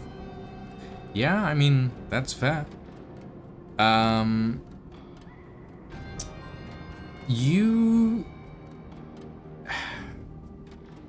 The divine magic, its reach is somewhat stymied here.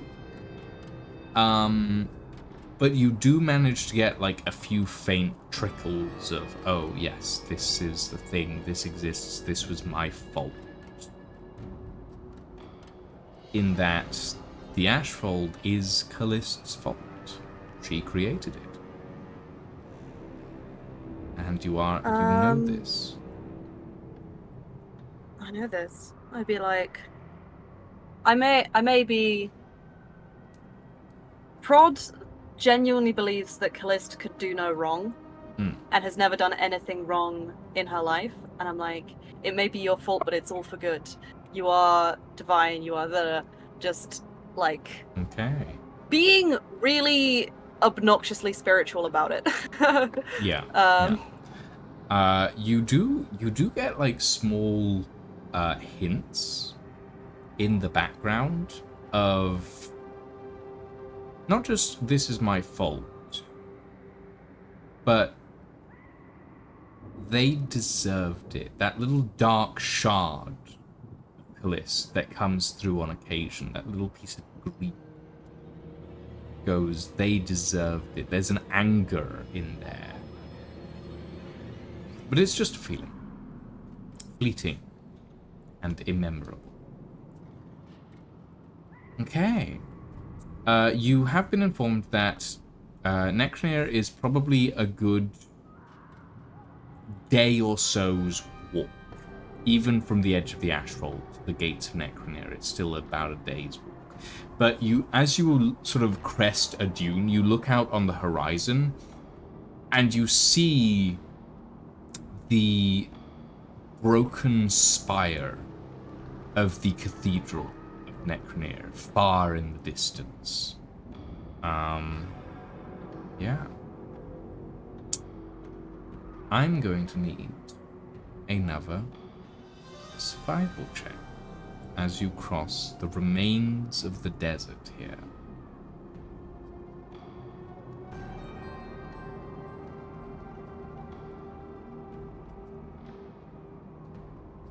Even Oh. 10.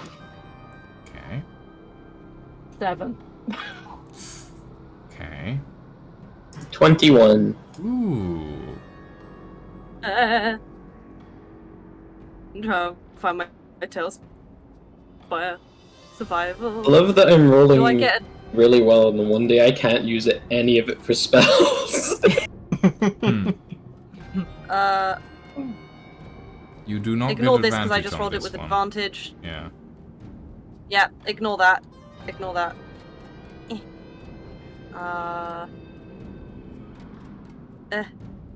Yeah.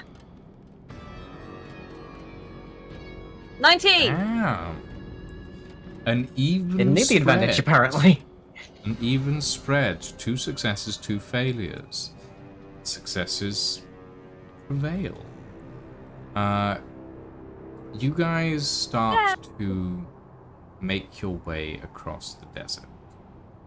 By the time you see the distant gates of Necronir, it is getting very dark. You could make it... Like, if you kept going, you could make it, but you would be arriving at about 6 o'clock in the morning, and you would take a point of exhaustion. If you keep going that way, you're just going to fall off the edge. That's the point. And Bod was never seen again. Come here. Oh. Come oh. here. I just like walking around, alright? Come here. Come. Get. No. You'll never take me alive. God damn it. No! Okay. Anyway, you could keep going, but you will take a point of exhaustion when you arrive at Necronir, because you will be essentially walking through the night to get there, or you can make camp and reach Necronir by midday tomorrow. Let's...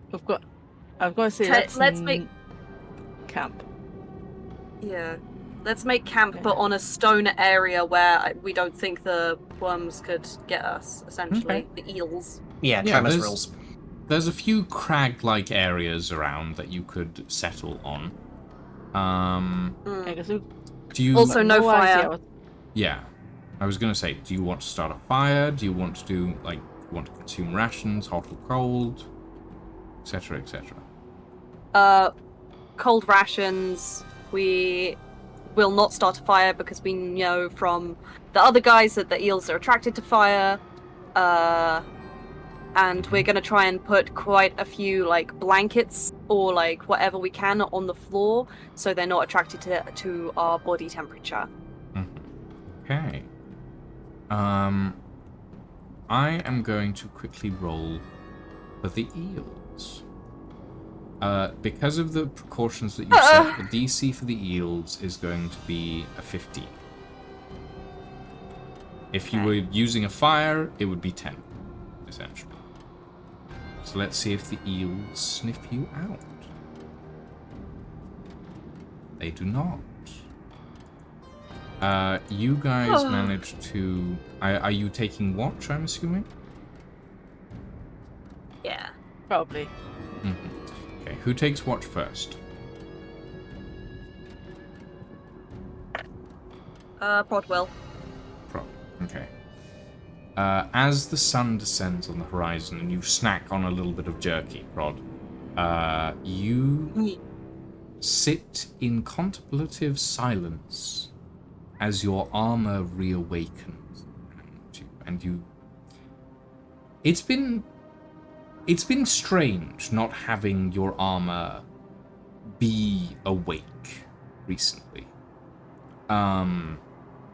But you start to feel that ice-cold grip that the armor has usually on your heart, and your lungs slowly start to re-emerge and claw its way back around to your various internal organs.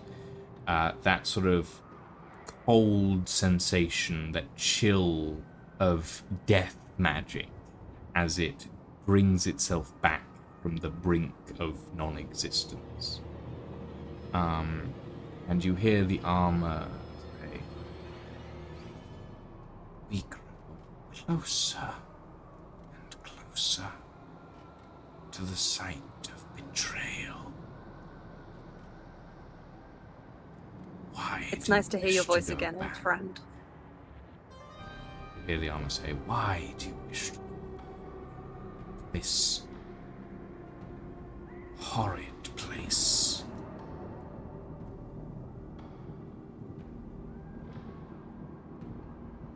I think it might tell us more than hurt us. Pain is growth, There are but answers. also it is damnation. There is little to be found within those blackened walls. I know. But this is a mission not for us, but for them. I will honor you, old friend, later. For now, new friends, good friends, also older friends, must prevail. Okay. The armor around you rattles as if drawing a shivering breath, and then goes still. And then I give it a little pat. distant voice goes, "I hope you know what you're doing." It vanishes on. Prod thinks the words, "I have never thought about what I'm doing. I've never known what I'm doing, not once. But it always works out." Okay. Who's taking next watch? Probably Ingvar, I would say. Ingvar? Okay. Yeah. You sit up on the and like Prod pokes you awake, and you sit up on the craggy rock below you. And you start to play around with the obsidian arrowheads that you crafted back in the Ashfall. And as you do, you have like 20 of these at this point, and you take a look at them. They're like crude in like the sense that they are crafted from a material that is very difficult to make like properly smooth. But as you're handling them, you sense this warmth start to emanate from as the warmth of your palms starts to be infused into these arrowheads. I will give you some basic information on these now. The arrowheads, on their own, do 2d10 damage. Ooh. Plus an extra 2d6 elemental damage based on the environment you are in. So if you're in a cold biome, they do cold. If you're in hell, they do fire. If you're in the middle of a thunderstorm, they'll do lightning, etc., etc., etc. Yeah. Making a quick note of that. Oh, my kitchen knives. I mean, we'll get to that later. It's just an Ingvar's backpack for now. But yeah. These particular arrowheads are a very rare item. You having a knowledge of mining in general stuff, you estimate that these arrowheads would be worth maybe 150 gold each, and you have 20 of them. Good lord. Because they've been crafted properly. Yeah, they would be worth a pretty penny, basically. Yeah. Is there anything else you want to do while you take what, Ingvar? Maybe. Can you observe the terrain? Sure. Roll me a Just perception in case there's check. anything out there. Yeah. Perception. My inventory section. Perception. That is a +3. Whoop. Good. God knows where that dice bounced. 16. 16. Okay. Okay. With a 16, you look out across the dunes and you see like small bits of movement as like small dust eels pop across the surface and then burrow their way away. You do notice in the distance, maybe a good 700 to 800 feet away, a small blue lantern, or blue flame of some sort, making its way across the surface of the dunes before it dips behind one dune, comes up on top of another, and then dips behind, slowly making its way in the direction of Necroneer. Interesting. Should have to keep that in these thoughts then. Okay, who's up next? Darren's taking last watch. Okay. Librarian, you get poked. A gentle poke. Arcus, Okay, I've been poked. you've been I'm poked. sorry, my microphone was muted. I forgot. That's fine. I get up for the watch. You get up for the watch. Is there anything specific you want to do during the watch?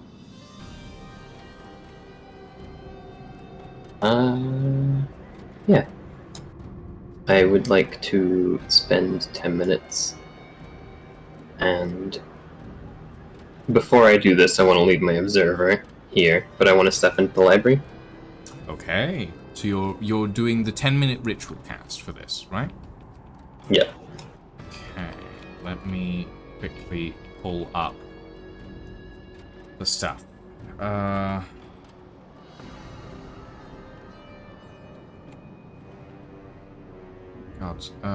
where is I think I have it in my tab if you want. Sworn I had it open. The Librarian's Refuge. Yeah. Yeah.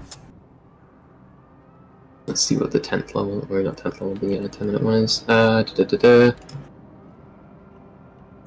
When ritual cast, you access the library for a period of time equivalent to 10 minutes plus 2 minutes per warlock level. My current warlock level is 10, so. Okay. So That's, what, 30 minutes total? 30 minutes. You can access the library for 30 minutes at the moment, yes. Yeah. Okay. So where are you trying to go in the library? As you leave your observer. I want to go.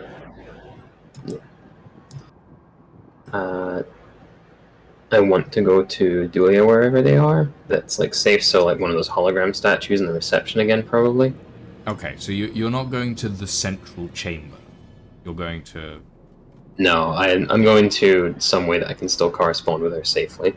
Okay, you go and I have to... a secondary goal that's the point of this as well, which is I want to look for a, demonic dictionary to try and translate the contract. But the primary reason is to talk to Dulia.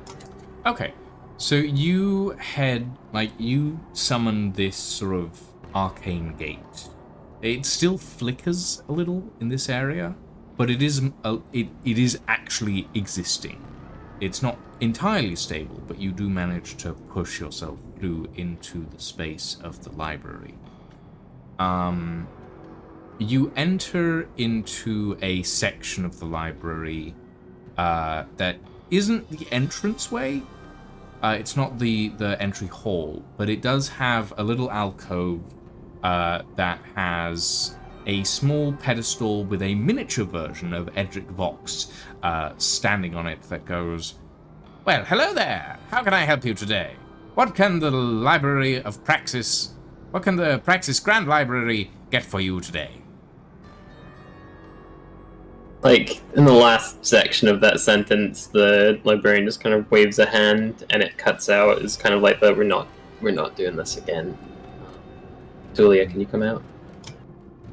You look at the hologram, and the hologram doesn't change.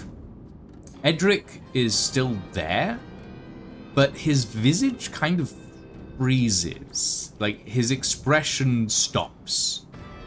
Any emotion that the hologram had before is vacant, and you watch as, like, a small hand, like, miniature, like 2 inches tall on this, like, already very small holographic figure. A small hand, like, grabs the side of Edric's robe, and, like, a little head peeks out from the corner. And you hear, like, echoing in sibilant whispers around you. She goes, "You remember? That's not good. That's not good at all." And you see as she starts to hyperventilate. It's okay. I understand why you did what you did to try and protect me, but it's going to be okay. No, you need to forget. You need to leave. You need to leave. And she like sweeps the robe away, and you feel the library start to crowd in around. Juliet, I understand you're frightened right now, but we need to actually talk about this. You hear like sibilant whispers coming from around the library, different vocal levels, different personalities as well.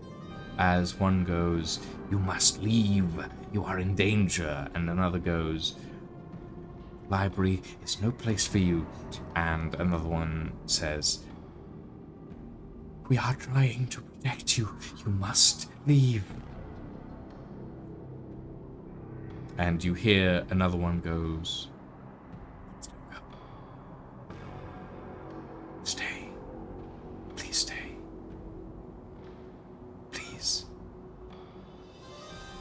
I want to try and hear where that smallest voice is coming from. Okay. You, as the library starts to sort of rush and crowd around you, you manage to slip through a small gap between the bookshelves, down a narrow passage into this little corridor that's devoid of books and scrolls, but there's what looks like a broken, cracked pillar console, like a little brass gearing on the front with little buttons, where the remnants of a projection would be. But instead you see sort of lying on the top of this pillar, like this little pillar, this miniature figure of Julia, as she's like, she has one hand outstretched, clawing her way across, like, she's not actually moving anywhere, but she is clawing her way across the pillar towards something. You don't know what.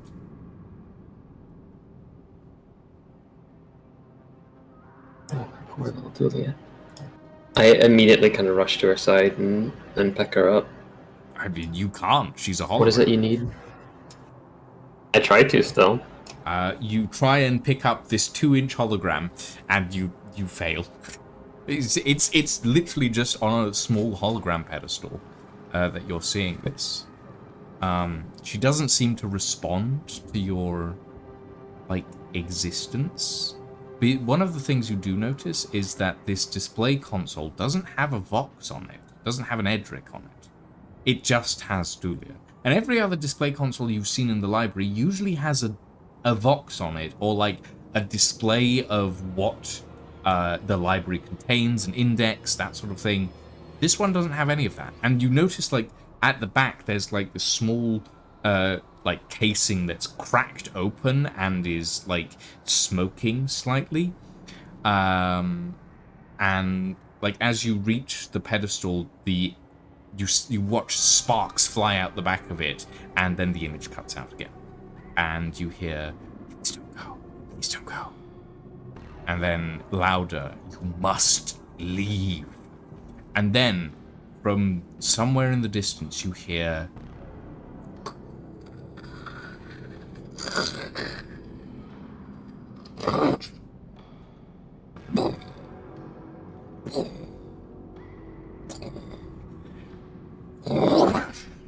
as something in the distance gets sliced by some giant cleaver.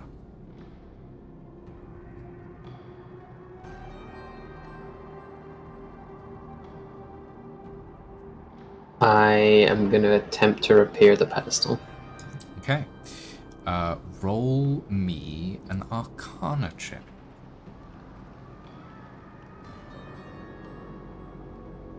Do I get the advantage from my Tinker's tools for repairing Have your stuff? Tinkerer's tools on you? Yep. Then yes. Okie dokie, so this is a +8 on top of this then. Mm-hmm.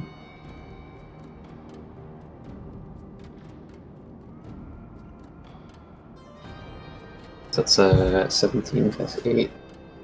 That's what? 25? 25. Brain can't do math right now. 26. Yeah.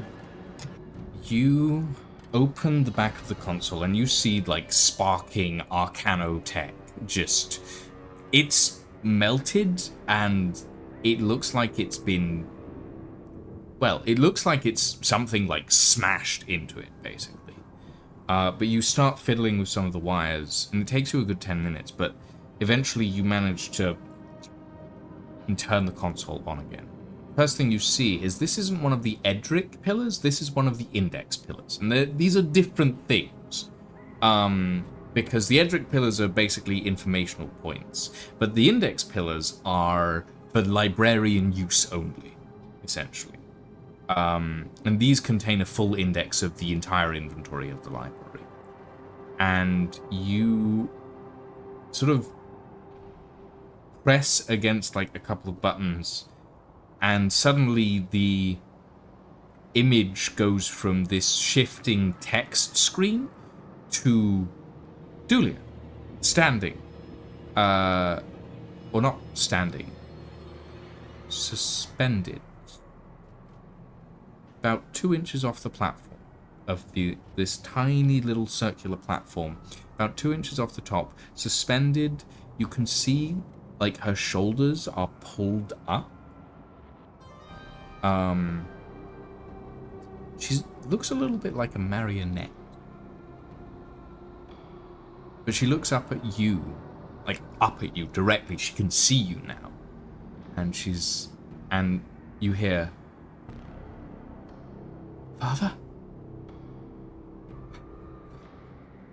Ow. Where am I? Where am I? Please.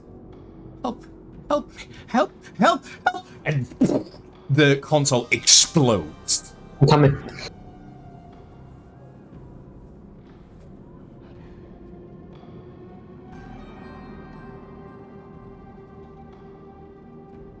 You hear that grinding noise getting closer.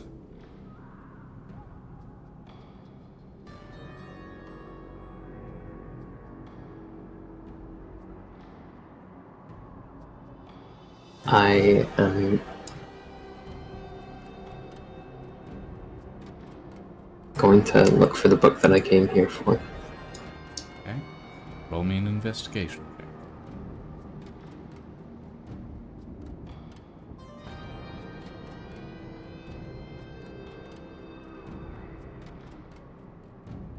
That's a dirty 20. 20. Okay.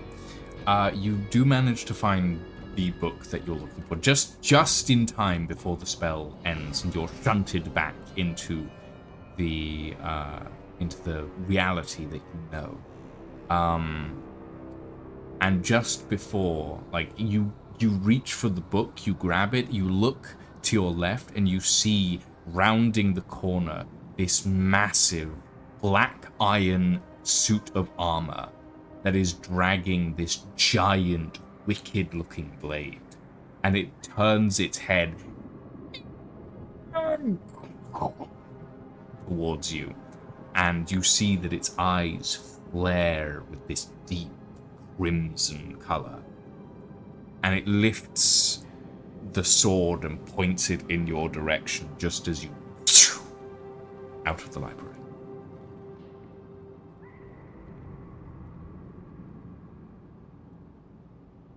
Damn, son! I apologize for that one. That was And I'm a back little to the much. wizard in the tent. Oh. Okay. Right. So, final watch. As the librarian apparates back into the world. Actually, no. Before that, librarian, you apparate back into the world. You still have like an hour and a half of watch time. What do you do?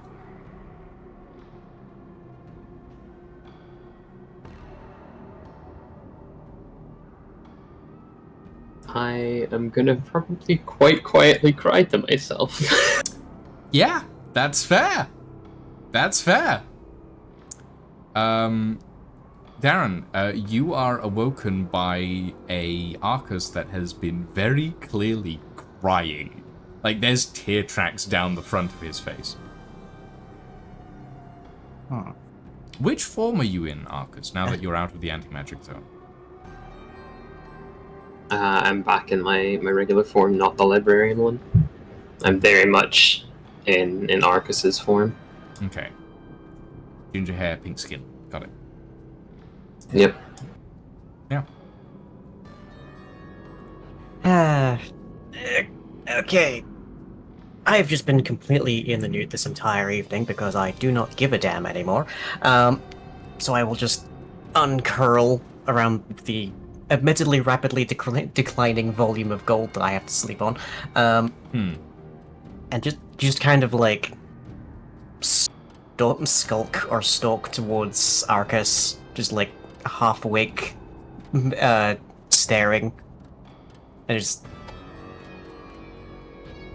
watch over, go to bed. Okay. Oh, yeah. Thanks. Alright, Darren, your watch. What are you doing? Well, it starts out, I guess, mainly with just the standard bit of brooding, staring off into a distant horizon, imagining an emptiness where my hopes and dreams might once have been. And then I told the gully dwarf, "May the gods below favor you." Yeah. I still have no idea where my magic comes from, so this seems like as good a moment as any to, I guess, offer up at least some kind of question to whomever is listening in the great beyond. Okay. What was the point of it?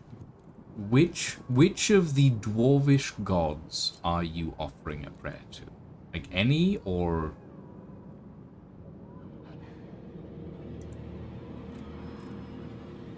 I don't know that I'm necessarily aiming it at anyone in particular. So, It could just as easily be to Bahamut. As a reminder, the dwarvish gods, or the gods of the dwarves, the Duergar, the gnomes, the gully dwarves, all of that sort of thing. They are Dethor, the deity of the stone and mine, Beldronis, deity of the forge and craft, Intera, deity of the depths and the dark, Crox, the deity of battle and gold, and Mishek, the deity of knowledge and secret. Think that Darren's family probably would have been more towards the god of crafts. So Beldronis. Okay.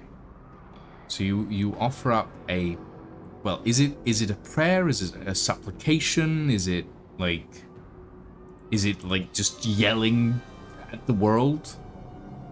If I yelled, I'd wake everyone up, and unfortunately, I do still have a little bit of respect for other people.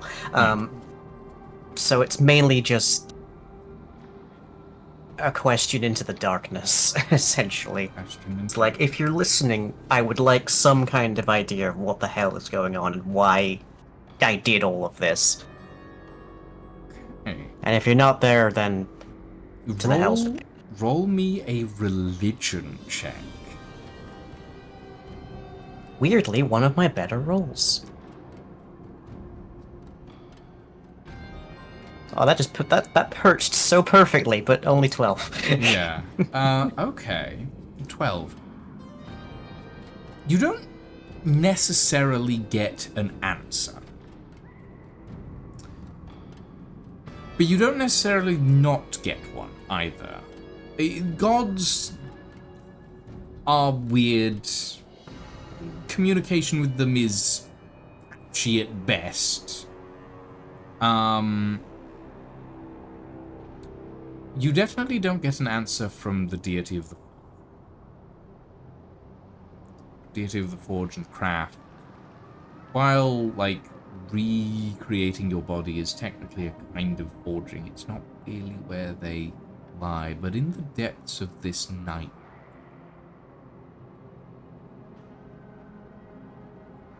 you do feel a certain whisper. It doesn't really give you an answer, but it gives you an idea. The whisper that carries on the wind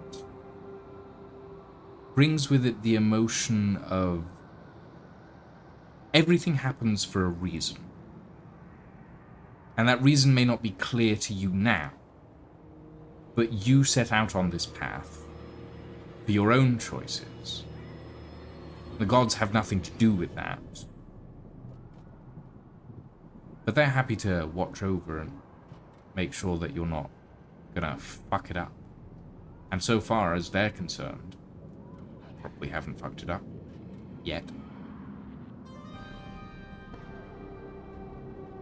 I'm gonna go over to my bag and retrieve one of the god juice vial things. Okay. And just, I guess, spend the rest of my time on watch contemplating that. Do you want to do anything specific with it, or are you just contemplating it? Just contemplating. It's a heavy thinking kind of time. Okay. Alright. Is that going to attract the worms with the glowing? You know the worms are attracted to heat, not necessarily light. In fact, you know that worms aren't really attracted to light because they are, in a sense, blind. If they were attracted to god stuff, they probably wouldn't. It wouldn't have mattered that we were on a rock. Probably wouldn't have mattered at all, even if you were in a house. If they were attracted to god stuff, they would have just chewed it.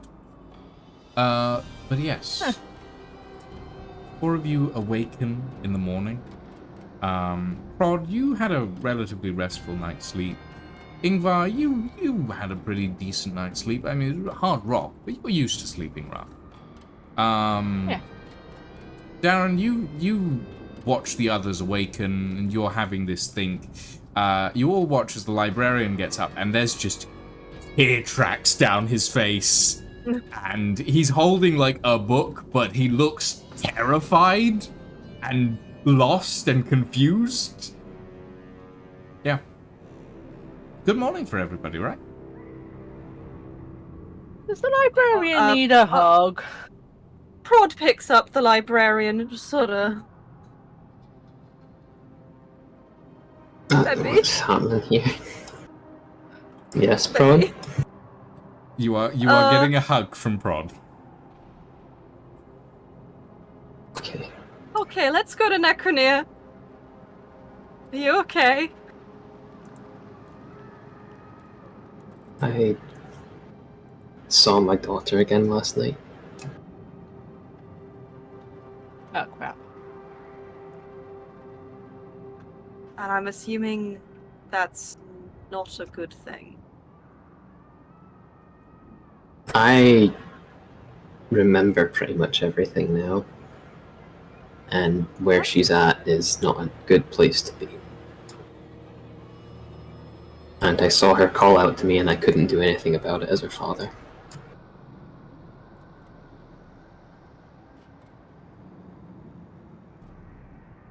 I'm gonna have to go rescue her at some point. We should absolutely go rescue her.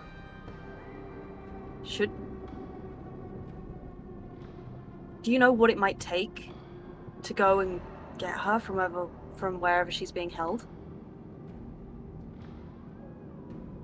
I remember that she got locked into a really powerful magical ritual with Celestial that's currently residing in basically the heart of the library. And to undo that kind of magic would be an incredible task. We'd need... Well, I tried for hundreds of years to...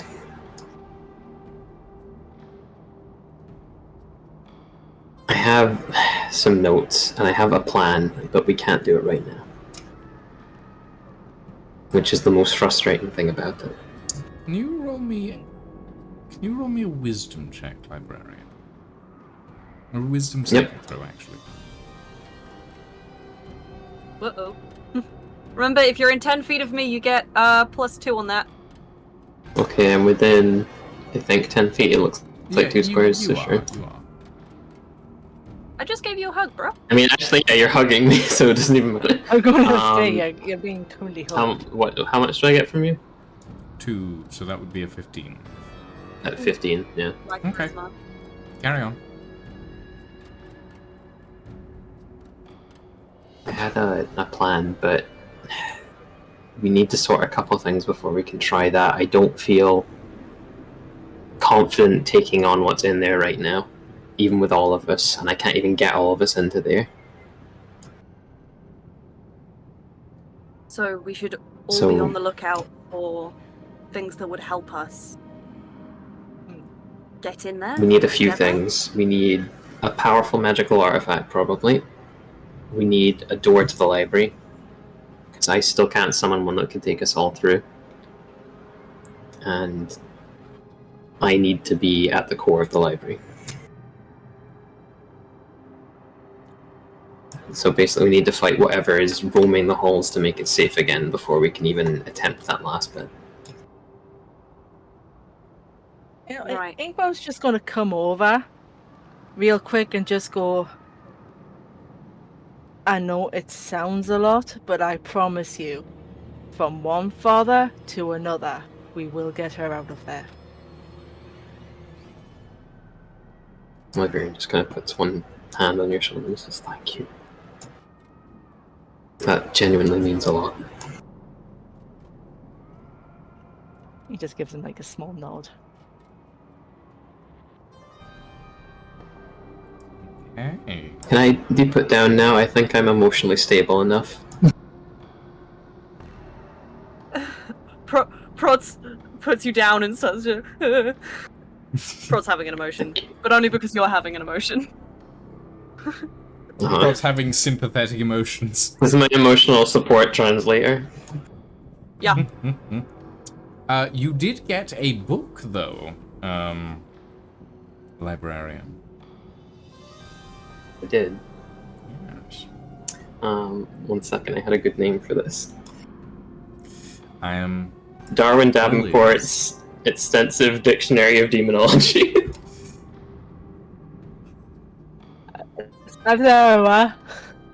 Brilliant. Darwin Davenport's Extensive Dictionary of Demonology. Great! More things that I am not writing down. I'm not writing that down. Like, if you want to go back through a book, you can tell me what its title is. I am not writing it down. Yep. The dead book, apparently. If I'm looking at that acronym right. Yep. Yes, the day. Okay. So, you all finish having a moment, pack up your items, and then break camp. You all have taken a long rest. You're all refreshed. You start on your way to Necroneer. I need one final group survival check for the last leg of the journey. I don't know where my dice went, but it went somewhere. That's an 11. Group survival check. 11. If it sucks, I'm gonna re-roll it. That's not a bad idea, actually. That sucks, I'm gonna re-roll it. Do you have luck? I do. I have 3 luck. It's a new day. 16, that'll do. Okay, so 16. Zarian at an 11. 11. Lying at an 8. Lydia, what have you got? I 11. can't see the 11. Okay. That's 3 fails and gosh. 1 success. Yep. Had to happen eventually. Have to happen eventually. On the last leg of your journey, and I will say this is a relatively good time for you guys to fail on this, because the further back you failed, the bigger the worms were. Just as a thing. You all, I'm gonna move you all down to here real quick. To give you a better sense of how the terrain looks in this area. Is one of you scouting ahead, or are you all sort of moving in troop? I think moving in troop. Okay. Yeah, be a smarter plan. I would offer to be like flying overhead to get a long range view, but my perception absolutely is garbage, as we all know. So Okay. an eagle I am not. An eagle you are not. Alright.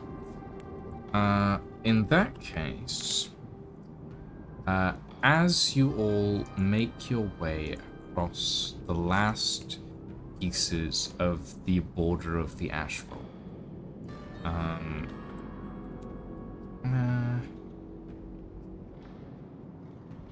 yeah, that'll do. You all feel this rumbling beneath the ground. And you watch, like, you start looking around and you see these sort of little mounds of sand that are appearing and disappearing around you. And then, in front of you,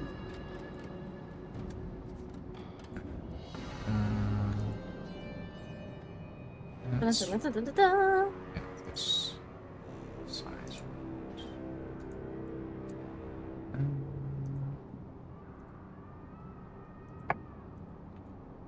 In front of you, out of the earth, this tiny little sand eel pops its head out and looks at you. And you hear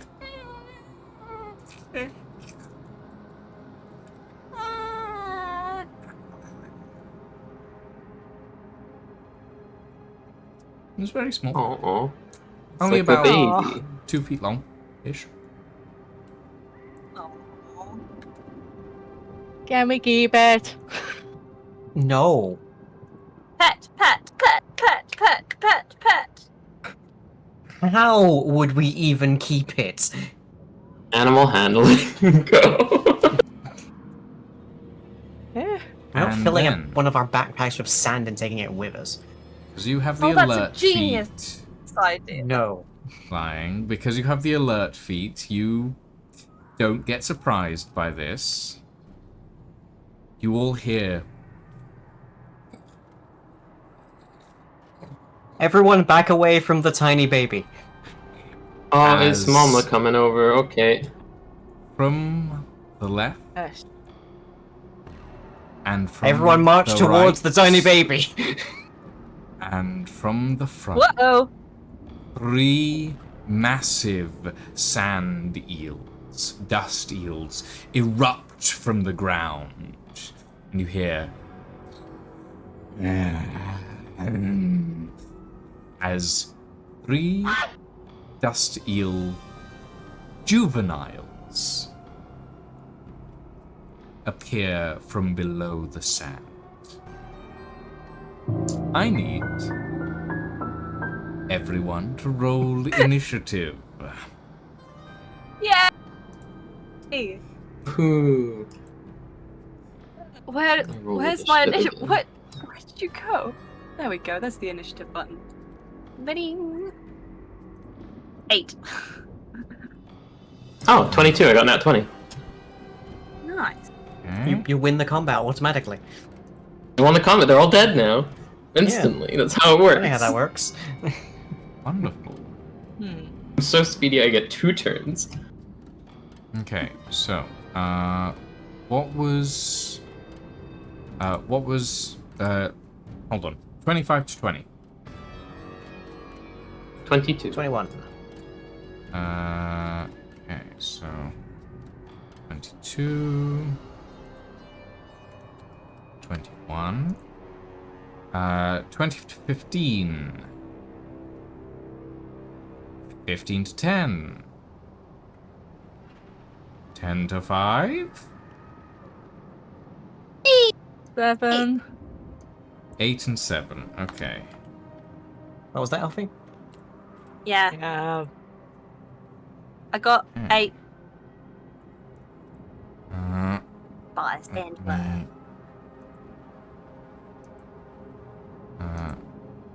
quickly do that. Okay. Well, good news is the worms didn't roll very well.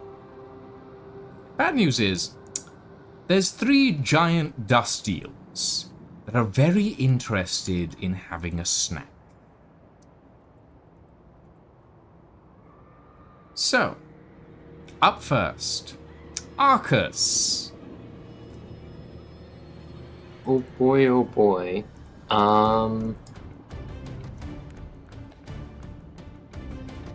Yeah, fuck it. This seems like it's probably good enough. I am going to cast a 5th level Call Lightning. Okay. Decent all right. time for it. On which one? It's a concentration spell, so it lasts up to 10 minutes. So I can call it down initially when I cast it on 1, and anything within 5 feet of that also gets hit, I think, if they have to roll. Let me just double check that. Yes, what I'm asking is which one are you starting with? The one that's standing next to the baby. Okay, so within 5 feet. So a Yeah, it looks like the 10-foot baby's up. radius, 10-foot diameter. Oh yeah, because I can pick a point between them. I forgot. You're right. Yeah. So you can get the baby Hey! and the big one, the juvenile, in the same strike, if you would like. Yes, please. Can you make both of those make a dex saving throw? Or unless you don't want to hit the baby, in which case I will not hit the baby. I will you can not hit the just baby if murder you like. relentlessly. You can hit the baby. This if is you a like. party question. I feel like if the baby gets hit, it's gonna like make noise and bring out mama. You know what I mean? Okay. Yeah. The purple worm's barbarian rage. Okay, I will just focus the blast on the big boy then. Leaving the Okay. baby unelectrocuted. So that Which is a sentence I thought I would never have to say in my life. Dex saving throw. That is That- a That is negative 1. Huh? I think it fails. Yes. Yeah, that definitely fails. Roll me some damage. Okay, I need to figure out the math for this because it gets kind of annoying. So it's 2 levels above, so that's plus 2d10. Yes, so it's 3d10 plus 2d10.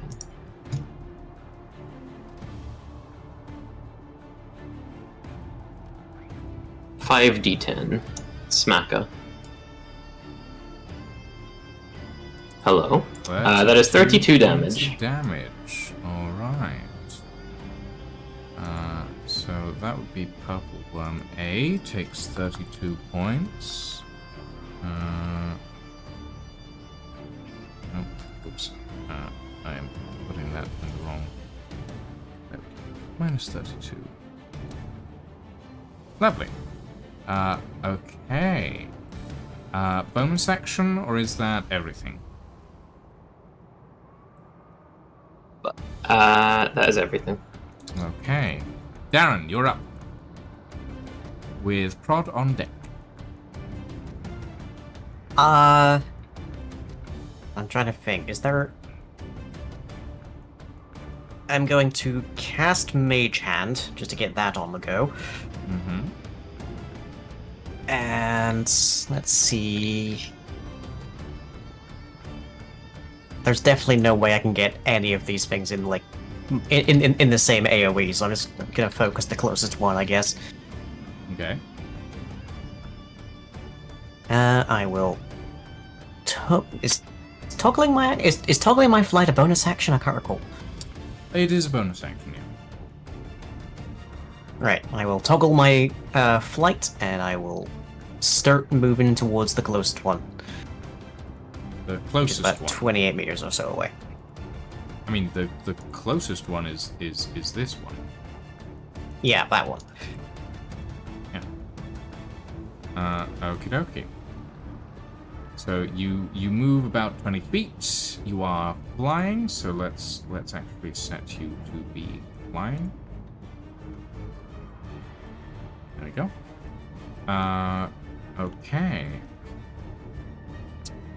You have a worm in front of you. What do you do? Let's see, I can't use my Versatile Trickster just yet, so I will just make a regular attack on it, I guess. Okie. Let's see. +8. No advantage just yet. That's a 22. Mm-hmm. 22 hits. Okay, and then it is 1d6 plus 2 damage. It's not. I know it's not going to be 32. 6. 6 points of damage. If I'm lucky, I would have just. I would have just that, drawn I'm gonna make it aggro. more damage. Please do. Okay, so that's One 6 of points these things damage. has basically as much health as the entire party. Oh, okay. How I'm would happy you I know chose that? the fucking long-lasting spell then. How would you Because know I know that? purple worms, and I've been a DM These for so aren't long. these aren't purple worms. They're dust eels. Yeah, fair. I guess Yeah. they could be different. Legally They have less distinct health. dust eels. Yeah, they're dust. Put it this way: Yeah. I would prefer to treat them like they were like they were purple worms, and murder them swiftly accordingly. If you The wanted humble a, worm if disagrees. wanted a purple worm, this is a purple worm. Why does Kill it it look smaller? quickly. Why does it look smaller? Oh, there we go. That's the scale. That's a purple worm. At the paper. Okay, now put it away, please, GM. I don't want that on the That's why you battlefield found right it. now. Well, would you prefer something like this? I'm gonna bring out the fucking Tarask, I just know it.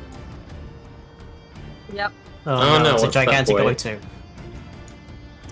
Hey, what's it's an a- waiter? Is that like a... That's nicer. Okay, they're yeah, cute. it's annoyed you. In a weird way. Anyway, carry on. Yeah. I don't like him looking at me like that. Bonus action, Darren. I used that Oh, to you toggle my did flight. you did the hand, yeah. Okay. Next up, Prod with a purple worm on deck, as it were. Dust eel. Got purple worms in the head. God damn it. I can't get to one, right? Yeah, get you to can one? get to one.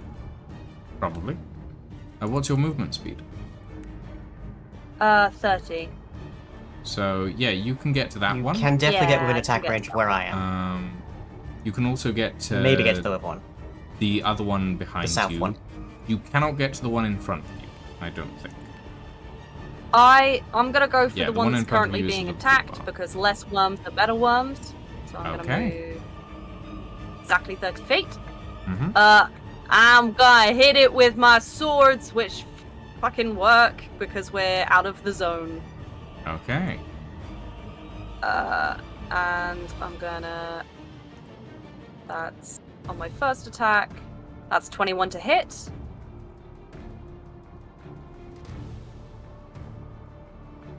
Does it hit?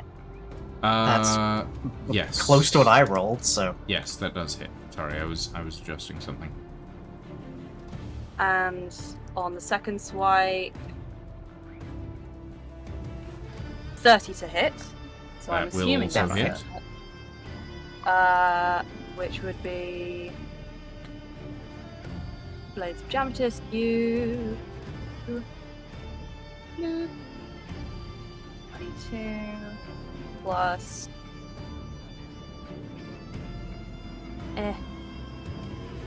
14. So on my first go, that's 36 points of damage, and then I'm gonna take my extra attack and do 2 swipes again. Mm-hmm. With a 13 and a 21 to hit. So I'm guessing the 21 hits. Yes, that does. The 13 doesn't, I'm assuming. 13 does not, no. Whee! And that would be 18. So Okay. overall, 36 plus 18 is 40. Wait, no. 22 plus 14 is 36. 36 plus 18 is 46 plus 8 is 54. 54. Yay! I did my maths right. 54 points of damage as you cleave into this worm. Swords come down. Misses on the third, and then fourth one strikes up the belly. Okay. Next up is Purple Worm C. Dustiel C. Goddamn purple worms in my head now, lying. Sorry. This Dustiel is gonna... It's gonna go for a bite. And actually, no, it's going to go for a... it's gonna go for a crushing maneuver. And it's going to target readily available prey, aka Ingvar. Ingvar, I need you to make a dexterity saving throw, please. As the Dustiel burrows underneath the earth and comes up beneath you, crushing around you, wrapping around your body. At 16. 16, that beats a 15, so you're good. Nice. It is going... you manage to slip free of its coils as the rough scales that are around it try to cut against you. You only take...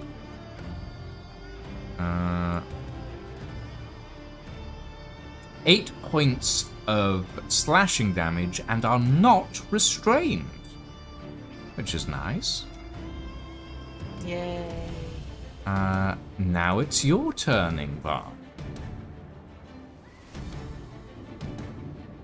He's probably gonna do the stupid thing here of ignoring the damn thing. Because he's gonna go for the one everyone else has been going after. Okay. Just, ignore the thing that's trying to eat you, that works. So I'm gonna use my bonus action on the one next to Rod and Darren. Mm-hmm. Or that's Mark, there you go. Or Hunter's Market, rather. No, Hunter's. Yeah. And then Okay. I'm going Hunter's to... Mark. That's Mark. Pull out a poison arrow out of my leg. Okay. You pull a poison arrow out of your leg Really. and you knock it. Yeah. I have. Fire at will. But I need to hit the thing first, but. Alright, but I had on. I'm trying to remember where the bloody leg is.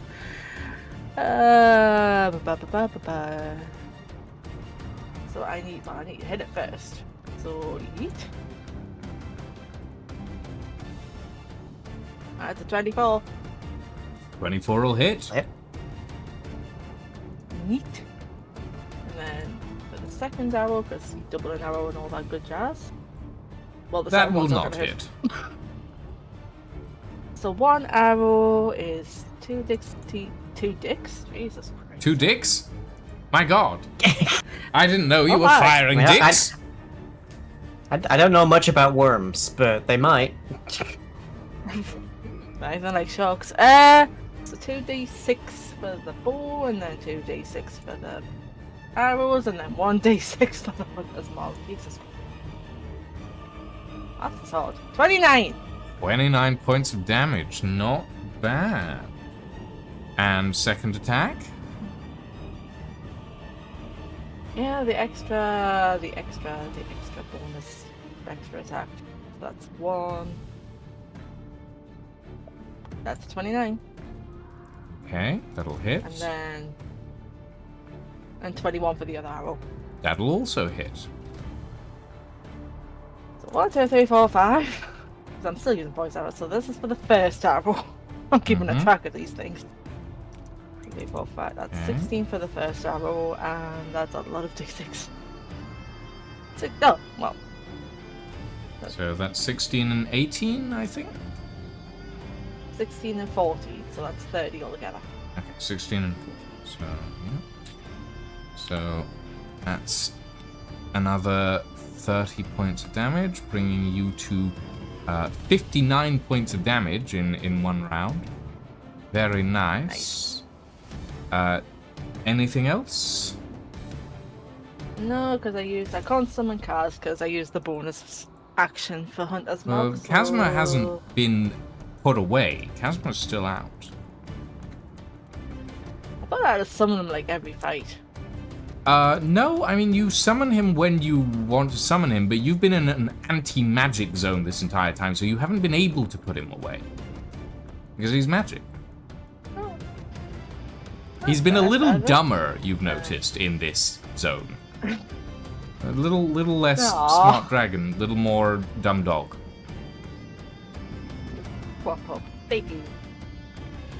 But he is out and I about. would move away from him. Yeah. So we're on a Kaz's turn then, I guess. Okay. What Which means does I need to Kaz pull up do? roll 20. I need to pull up roll 20 because he's all of his information is on roll 20.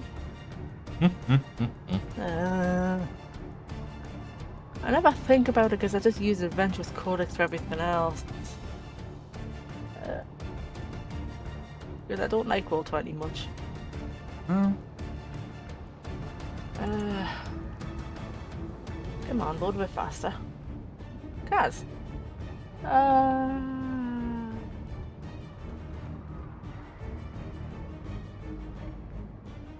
I am going to... Well, for one thing, I'm going to turn it around a little bit. So he's not facing everybody else.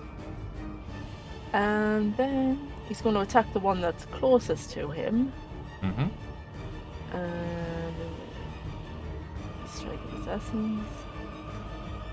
So if I was to use breath attack, how would infused strikes work with that? I don't know if that's separate or... Is Infused Strike something that you have innately to your class, or is it a spell?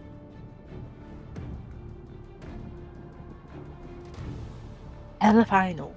Infused strikes. Yeah, that'll do. Based on where I assign.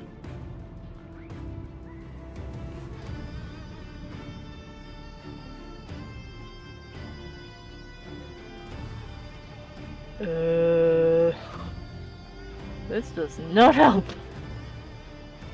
Okay, what is the description of Infused Strikes? What have you got there? When another creature within 30... Oh wait, it's got to... Yeah, 30 feet of the Drake, you can see. It hits the target with a weapon attack. The Drake infuses the strike with its essence, causing the target to take an extra 1d6 of damage. Yes, it would work, but only on the worm you hit, not the worm that's next to you. balls. Because that particular worm just hasn't been hit at all, essentially. Fair, and if I move Kazuma, he's going to get... I mean, he's got the fight to get there, but he'll also get an attack. He would get opportunity attack. Yeah. Up to you. So instead, he's just going to do a... No, he's going to do a grand old breath attack on the one in front of him. Because he's a little bit mad that his master got attacked. Okay. Roll me an attack. That will not hit. That's not gonna hit. No, I was gonna say that's not gonna hit. Okay. Oh well. As for Kazma, it is Purple Worm Dust Eel B. Purple Eel B. Purple Eel B. Dust Eel B. Which is the one up here, which is going to attempt to... it is going to attempt to devour. I need you to roll me a dexterity saving throw, Prod. Yeah. A dexterity saving throw. DC Dexterity is... saving throw. DC is 15. Let's go, baby! Wha-ya! 17! Not bad. You sidestep as the worm's massive jaw closes down on the patch of sand where you were standing just a moment before. It is then going to burrow. This is a movement ability, so you will get opportunities of attack on it if you want to take it. Yes, I shall. Does that require me to not have used my bonus action? That's a reaction, not a bonus action. Okay, then, yeah, I'll do that.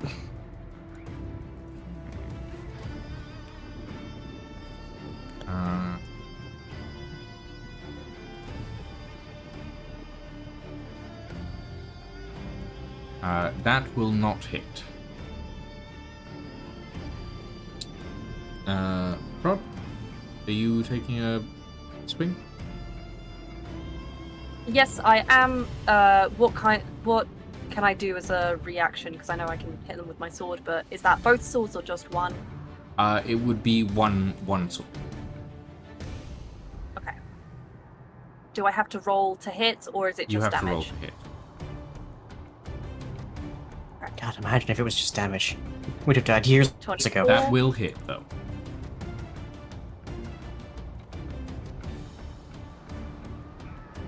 Okay. 20. 20 points of damage. Okay. The worm burrows, and it is going to come up on the other side of you, between yourself and the librarian. Okay. Then it is going to be Dust Eel A's turn. And that is going to move, but it doesn't have a very far move range, so it is going to go to here. And the little baby worm is not part of this combat, technically speaking. It was an alarm system for the sake of brevity. Arcus, you're up. Okay. I can't move out of this worm's range because that would be opportunity of attack, right? Yes. Okay, I think I have but one course of action to take. You are still I would like to concentrating on cast Whole 5th Life. level. Yep, I can still cast a spell on concentrating, but can I? I just can't you can- cast another concentration You can't spell. cast another concentration spell, but you can cast a standard spell. Yeah, I'm going to do a 5th level inflict wounds and use my double cast ring thing to duplicate it on the worm that's in front of me. So you're twin spelling inflict wounds on the worm That's that's it. next to you. Okay. Yes. All right. Sure. Roll. That is a melee spell attack. So roll me an attack. Yup. Big money, big money, big money. 14, and I roll the second one.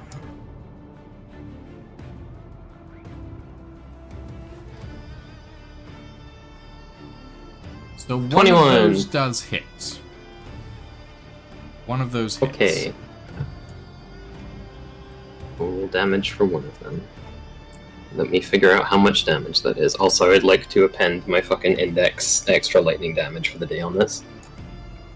Hmm? Oh, yeah. Okay. Okay. Sorry, we'll have to do math for a moment. Terrible. So that's 4, 5, 6, 7. Okay, so I think it's 7d10. Mm-hmm. And what's my lightning damage? 1 Powerful second. little spell. It is.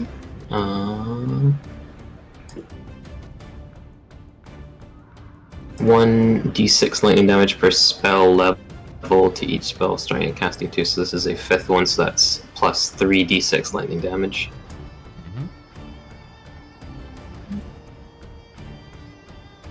Okay, big bundle of dice. Also big money, please. Ooh, 43. 43 points of I damage. would also like to use Empowered Spell, which is a meta magic one I can cast afterwards to replace a couple of those low roll dice. Okay, sure. So I'll replace the 1, the 2, and the other 2 probably. So that is -3, -2, so 38. And then I will put 2 of these in.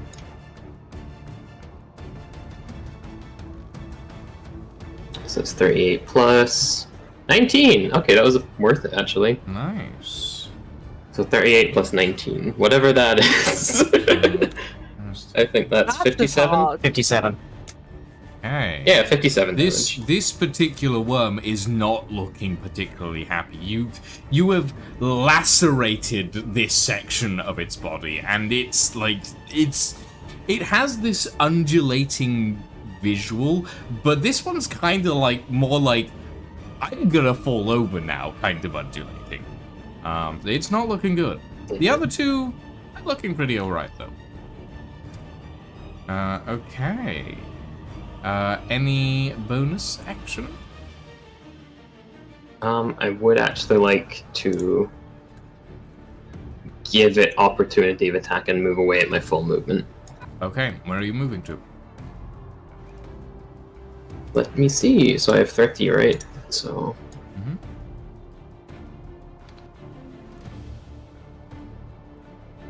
Over there. Alright. You move 30 feet in that Okay. direction. It will get an opportunity of attack.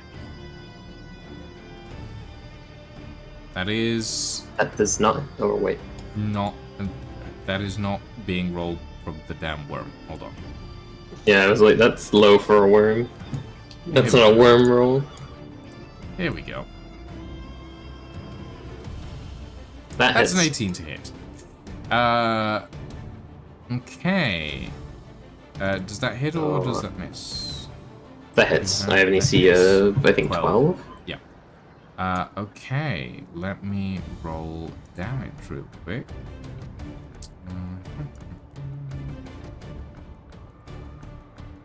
That is Oof. 23 points of piercing damage. Okay, let me figure out how to take numbers away now. We're getting really complicated tonight. You should be able to just put minus 23 in a box below it. I tried that, but it didn't work. That's weird. Oh, wait, the box to the left of it. Did Okay. you then also click damage? Yeah, they said below, so I was confused. Oh, Anyway. sorry. I don't have Yep, that. so now I version of the rolled character sheet up. for concentration, right? Yes, you roll for concentration. You're rolling a constitution saving throw.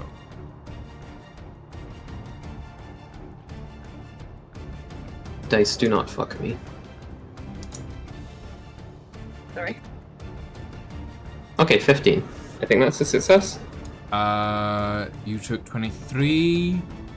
So that would be a 12. So yes, that is a success. Yay, I get to keep my fucking call lightning. That's good. Okay, Darren, you're up. Alright, well,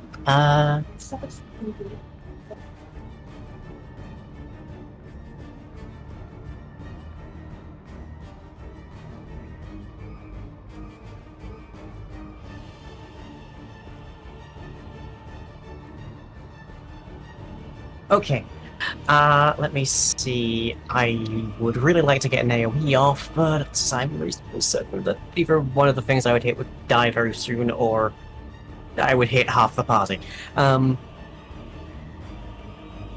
see, can I reposition to here without provoking an attack?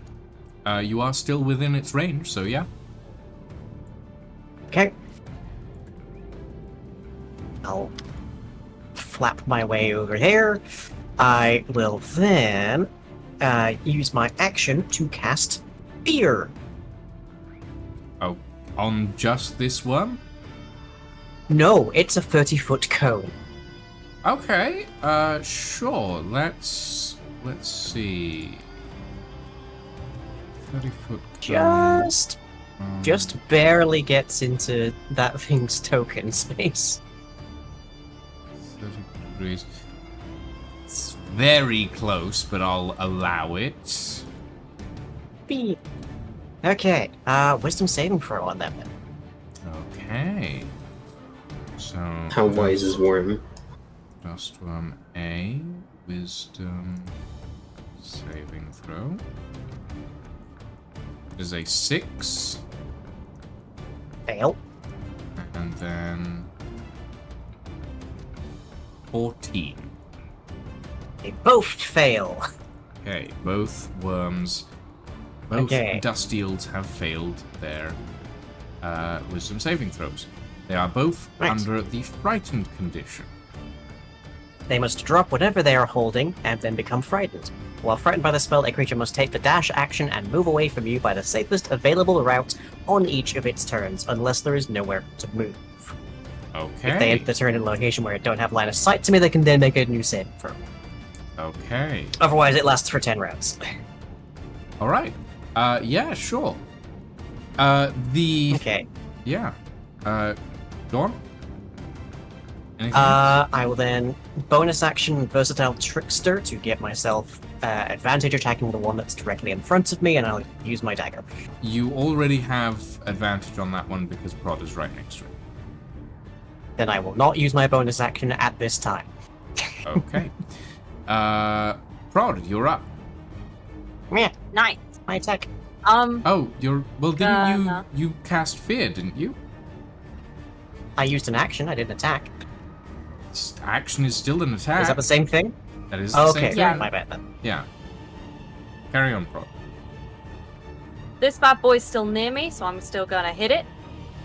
Okay. I'm gonna do the same that I did last time and just hit it total 4 times.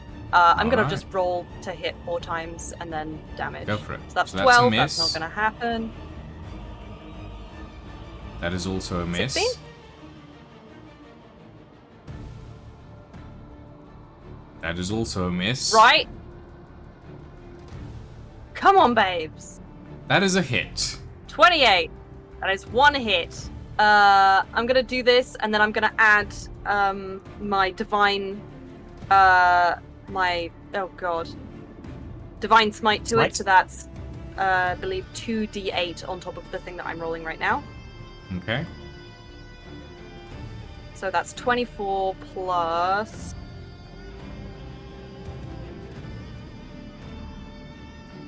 $14. 14. So 38.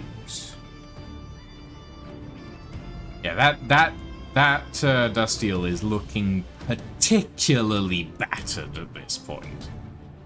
Bonus action? I'm going to give aid to who's closest to me? To Me. Darren. Okay. So you now get +2 on a. Hang on, let me just quickly check. What do you get +2 on? Spell list. Aid. Oh, sorry. No, I lie. Not aid because that's a action, not a bonus action. So instead, you'll get Shield of Faith, which ups your AC? hit DC by 2. Mm-hmm. Yes, Plus AC your armor for class, 2. yes. Not DC, AC. Okay. Dustworm C is going to go for a bite on Chasma. That is a 20 to hit. I assume that hits. I'm pretty sure that hips. Yeah, he's got an armor class of 18. Okay. And that is going to be 26 points of piercing damage to Chasma. Ouch. Okay. I did not fix his hit points the last time. Oops. Oh well. Alright. Next up, Ingvar. You're up. Night. The one that's closest to Prague and Company, is that more than... That is more than 5 foot away. We have got... Brian, please. We've got 1 poison arrow left, so we're going to do that for the first attack. So... That's for the first. That's 17? Mm-hmm. That will not hit. Does that hit or miss? That will not hit. Thank you. Sorry. And then... My brain disappeared for a second there. And that one's not gonna hit. Fuck's Nope. sake. And now we're out of poison arrows, so now I'm going to, for the second lot of attacks, switch to I'm out of flame or freezing Jesus for Christ alive. I've got lightning arrows left. There you go, they'll do.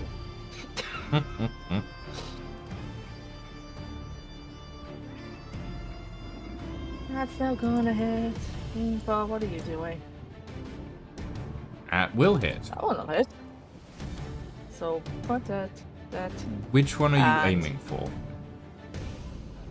The one that's next to the one that's basically dead on its feet. Okay, yep. Roll me Which is damage. still in its mouth. 16 points of damage. What's your play? He's gonna get shot right in the mouthpiece. Okay, so Right down the throat. the worm, the dust eel towers over you, and you aim your bow up directly, and 3 arrows thud into the roof of its mouth as it just falls to the ground next to it. Okay. Oh no, Prod. Prod gets squished. No. No. Prod, no, run to the side. Bonus action, Ingvar? You can move your What if I hunter's go mark. left? I could. That's not a bad idea. Actually, I'm going to move it to... Actually, before I... Well, no. I'll move it to the one next to us. Mm-hmm. Which is... And then I'm probably going to invoke an opportunity of attack, but I am going to move a little way a bit. Okay. That's the wrong rule of myself. To about this square. Okay, so So- you're gonna sprint in that direction. Yeah, just to put a little bit of distance. Okay, it is gonna get an opportunity of attack on you. Yeah. Okay. Come at me. Alright. It is going to do an attack on you. That is a 10 to hit. Yeah, no, that's a miss. Okay. Alright. Next up, Chasma. Kazuma. He did fail the breath attack before, so I do need to roll to get that back. Yeet. That did nope. That Nope. just by you really don't like me having the right character, Steve. In that case, I'm just going to get him to bite it. Give it a good Okay. old crunch. Roll me an attack. Yeet. That'll hit. I gave up on this game. So bite is melee weapon attack plus 3, which 1d6. Would melee weapon attack add a plus 3 to that, or is that just to hit it? That's a +3 to hit. Yeah.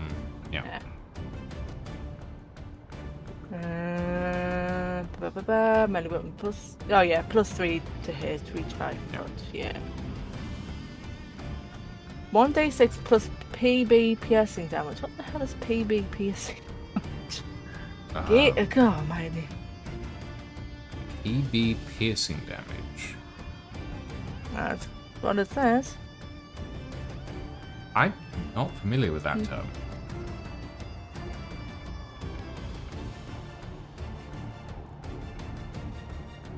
No idea. Not a clue. Oh, a type of damage that ignores or reduces the effectiveness of armor, apparently.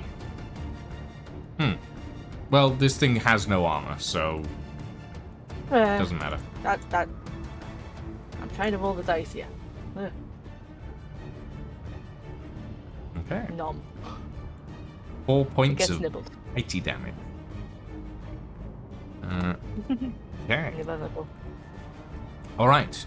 Next up, purple. Dust Eel B is dead, so that can be removed from the turn order. Dust Eel A is going to do its utmost to get away from you, Darren. So it is going to take. Must take the dash action. It will take the dash action. It will go. It will burrow 90 feet in this direction, away from you. And you see its surface looking around wildly, but it can still see you, so it doesn't make a save. Right. Arcus, you're up. Oh boy. Okay. So we have one worm left and the other one down there, yeah? Yep. Two worms, one of them has currently left combat. Okay, One well of the them one is- that hasn't left combat is in for a rude awakening. I guess call lightning on it, yeah. Okay. Roll me. Roll. Well, I need to roll a dex save, don't I? You do. Okay. I just had an This idea. is totally not me buying That time is for remembering the number I need to 17. roll. That is 17 on the save. Okay, so 4th or higher, so that's 1, 2, so it's 5d10.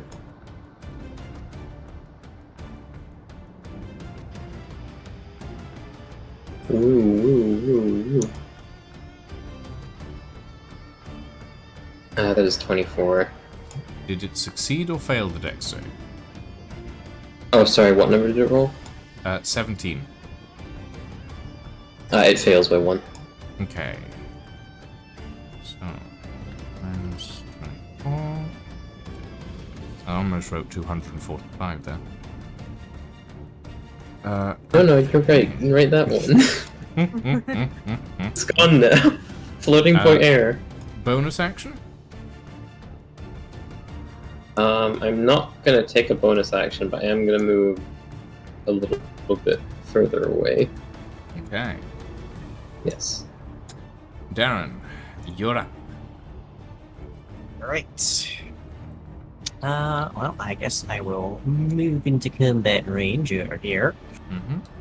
You will get advantage it's on right this there. because Kazuma is flanking. Oh, I don't appear to be on the opposite side. No, it's just which of you the worm is in attention to. And currently it likes Kazma. It really wants to eat it. Yeah. Oh, nice. I will bonus action hex this thing then. Okay. And I will give it disadvantage on Dex. Why not? Mm-hmm. It's already then I'll got a attack. -2 to Dex, but sure. Yep. Well, just gotta be extra so. Okay. Dagger time. Bang. That, I'm guessing, hits. It's 18 half. That will hit, yes. Right. So then it is that plus.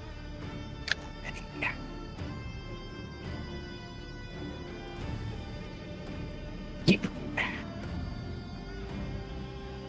Okay. So let's see. 24.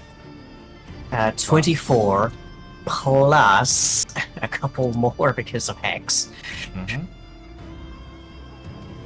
Which is 1d6 necrotic. 24 plus 3. 27 total. So 27. Okay. Alright. Anything else? That will be the end of my turn. Okay. What Prod, time you're is up. Go. A worm has fallen on you. Am I? The Ow. worm has fallen in Lego City. Can I get? Yeah, I can get to this one. Yeah, you can. Yeah, I can. I'm gonna do what I always do and just hit it. Go for it. Roll me That's 4. what I'm good at. Well, And you that's say what that. That's a 30. That's a 30. That'll hit. And That's an 18. That'll barely hit.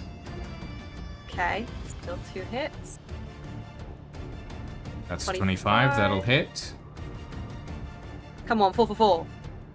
Nope, shouldn't have said that. That will Okay. miss. So three times. hits. Still not bad. 21 Mm-hmm. plus 13. Oh, that was shit. I did ignore that. Mm-hmm. 21 plus 13 plus 21 again. So that's 42, 52, 55. 55 points of slashing damage. Not bad. Okay. Any bonus actions? I'm also going to give not aid. I've forgotten the word again. Shield of But Faith? Field? bonus Shield of Faith, bonus DC to the Dearest Librarian, so they get +2 on their AC. What's the range on that? Yay.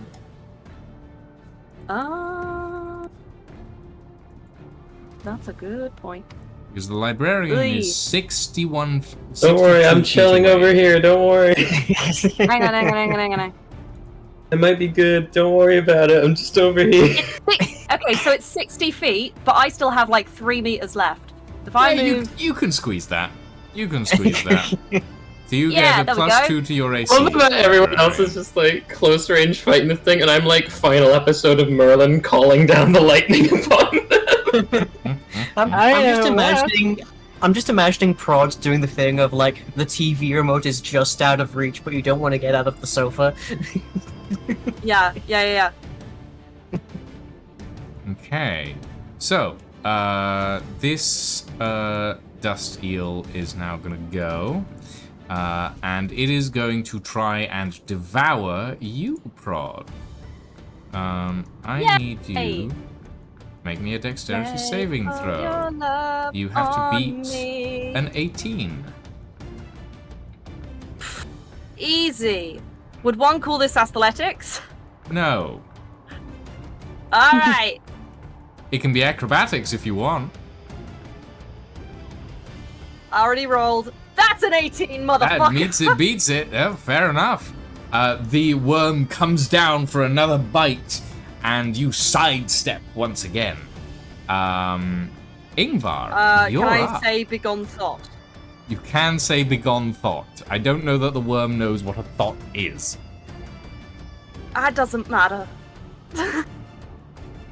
God, You if you were Ingvar, still a worm. you're up. I got an idea. You I got an can hit idea? it from here.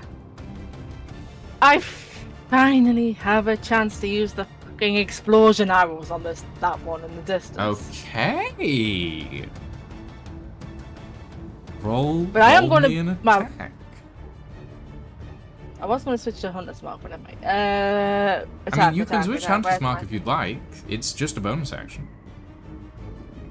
Yeah, we'll do that. You know, just add some more damage onto the damage. Hunter's Mark. Hits. Please hit. That is a 16 on the first shot.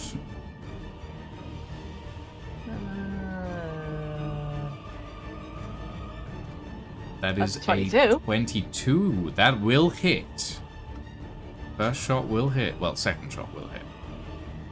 So 2d6 for the bow, and then, oh my god, how many is it for the fucking... Where's my inventory going? 12d8. 1, 2, 3, 4, 5, 6, 7, 8. Plus 1 for the Hunter's Mark. Okay. Oh, God almighty. Boom. 48. Didn't you say 12d8? Did I not... I can't count, You can I? put in 8 I hold. d8. It's fine. Just add another 4d8 on that. 50... 60. Okay. That's 60 points of damage as this massive explosion ripples around the worm. So... Okay, you still have an extra attack if you would like to use it. I guess what I'm gonna do. Again. Again, for it. again. Why do I keep trying to drag up the bloody mark of that? Okay, That's so a that's a 27. 27, that'll hit.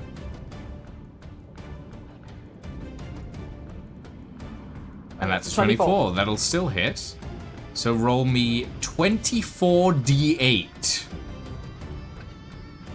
Hold on. 1, 2, 3. 1, 2, 3, 4, 5, 6, 7, 8, 9, 10, 11, 12. Nope, nope, that's 13. That's for the first That level. really is the sleeper of this party. That's 73 points of damage. Jesus! Plus, That's for the There's all the damage I did the entire combat. 86 points of damage. Somebody give me Prod, I think we might be 73 plus irrelevant. 86. 159. 159. Yes.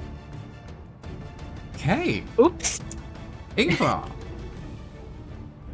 What's your play? Yeah. Or would you like me to describe how this happens? You go. I was just gonna go and explode, but you go first. Okay. You notch that singular explosive arrow and release these two arrows, the spectral one and the explosive one, with its little ticking timer, fly through the air. Ding, ding. Land on the hide of this dust eel. For a moment, nothing happens. Then, with a sudden, you watch as dust immediately envelopes the entire area. As the dust clears, you step to the edge of this 60-foot radius crater that has now been formed in the dust, where little shards of obsidian glass seem to litter the sides, and in the center is the charred skeleton of this dust eel that just lies at the bottom of this crater. Thoroughly, and without a doubt, very much dead.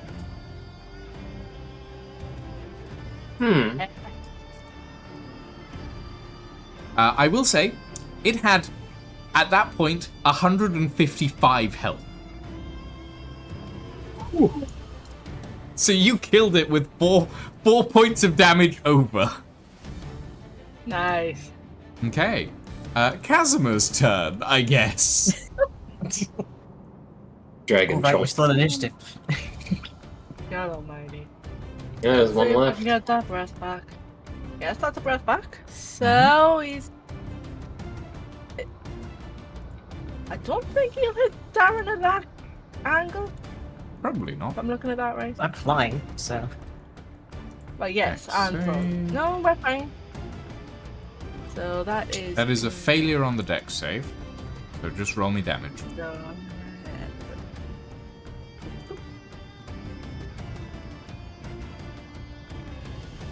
Okay. 5 points of damage. I go from 159 to 5. Well, it happens. Okay. Arcus, you're up. You just watched Ingvar create a very large crater. Neat. Call lightning. All right. Give me Call a lightning. dex save, please. Mm-hmm.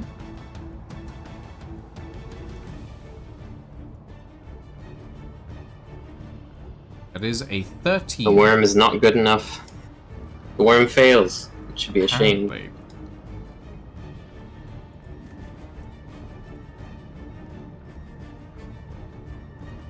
Uh, 22.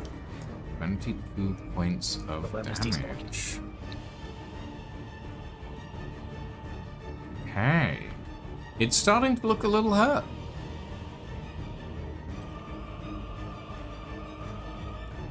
Well, that's my turn done. Else? Okay. Darren, you're up. You still have advantage on this. Still have advantage, yep. You know what I haven't done in a while, like a hot minute? I'm gonna breath weapon. Because I think it's within 20 feet, considering I'm currently clipping into its head. Yeah. It definitely is. It needs a dex yep. save, I believe. Yep. That is a 5. That is definitely the failure, because These the things bare are not minimum for the save is particularly 8. dexterous, yeah. Kinda. Yes, anchored Lydia, into I the think that ground. might have been a damage PB for you. Jesus. Save that for a boss, maybe. Okay, so that is... Every time we run 46 into a- acid. Every time we've run into a boss, it's been too close range. True. This is also the one that's hexed. Whenever I hit it with an attack roll. Mm-hmm. Does that... I'm guessing that doesn't include this because there wasn't a roll. It's not an attack roll, no. So, Right, so hex doesn't apply. no. But okay. Blah. Okay. 13 points of acid damage. Alright. Anything else? Is that it? Alas, hex is my only bonus action spell, so Mm-hmm. Okay. no point casting it Prod, twice. You're up. Not dead. I look at it and say, die. You attempt to cast power word kill. You've morally disenfranchised the worm and it perishes from this. I'ma hit it with my sword. Okay. Swing your sword. That's Sword. 30. That's a 30. That'll hit. Yep. And that's, That's a 1. 12. That won't hit. That's a 29. That will 29. hit. And that's 50. a 15. Okay, that so will that's- not hit. So 2 hits. 2 hits with 22 and 19 damage. So 32, 40, 41. 41 points of damage. It's looking pretty bloody, but it is its turn. So it is going to. bloody body. It is going to one last time try to devour you, Prod. That is It wants a that snack. 26 to hit. That's gonna hit. Oh, sorry. That's 26 for you to dodge. Roll me a dexterity saving throw. Oh. So that's probably not gonna happen. It's a 19. That's a 19. Okay. The worm goes down and chomps you in one bite. You are suddenly inside its gullet. And it is going to do...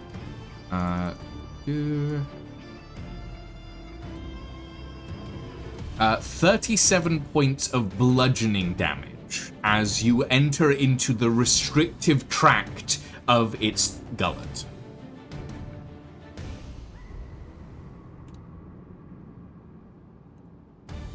Yeah? Oh. Okay. Ingvar, you're up. You turn around and you watch as Prod gets eaten. Oh, he ain't happy about that one. I can't blow this one up because Don't it's too on close it. to- No. Not only are we in the blast radius, but Prod is in the thing you'd be blowing up. So instead, he's going to walk right up to it because it's like 20 feet away. Mm-hmm. Whoop. And he's going to... Let me bring it up real quick. Where the fuck is it going? He's going to strike it in the arse with 3 charges of his foot. Oh, okay, sure. Ooh. Roll me an attack. Watch these guys just That's whiffing and kicking it. flying. That's great.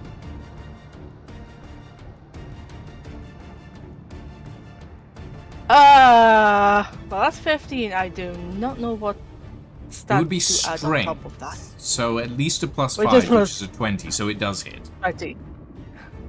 Right, so I'll bring my equipment back up. So that's 1, 2, 3. I need.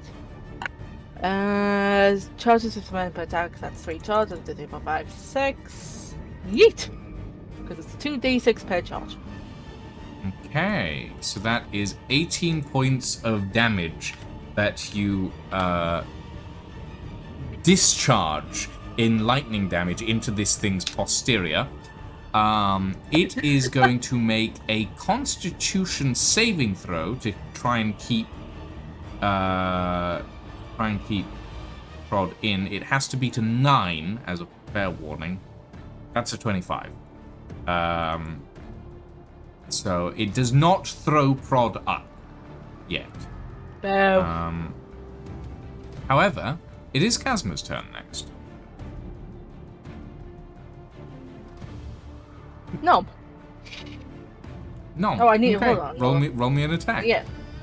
I'm gonna roll for see if I can get breath attack back first. No. Yeah, so bite. Whoop.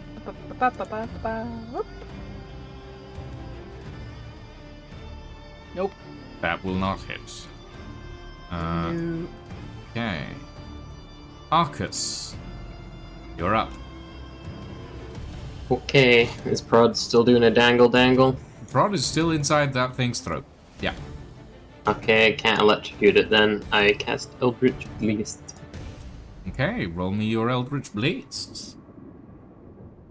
First Eldritch Blast. Yeah, I don't think 22. I've had That'll hit. Second Eldritch Blast. That will miss. 11. Third it. Eldritch Blast. How many Eldritch Blasts do you get? I get 3. That will miss. 17. Barely. Okay, so one of them hit. One hits. Okay, I roll 1d10 damage. Come on, big money of 10 damage. Hey! 9. Good 9 enough. points of damage isn't too bad on something that usually only does 10 per shot. Okay. Darren, you're up. Okay. Well, I'm guessing since everyone's basically surrounding this thing, like, also, I guess I technically get advantage because I am flanking it from the inside with Prod. Sure. I mean, That's definitely how that everyone works, is right? flanking this thing, so yes, you get advantage. Alright, I'm just gonna go in for attacks, I guess. Okay. It is looking very bloody at this point. Should imagine. Yeah, Yeah, that'll I think hit. that hits. That'll hit. Okay, so that is my 1d6 from Hex, 7d6 from Sneak Attack, plus the 1d6 plus 2 from the actual dagger itself. Mm-hmm. So that is 8d6 plus 2. Roll it. If this doesn't kill the thing... Okay, base damage is 3. Because I rolled a 1 on the die. But that's fine, because I have plenty more dice. Yep. That is a 15. That is... That's 16, 17 total. 18 total. 18 total. It's Yeah. looking bloody, but it's not down.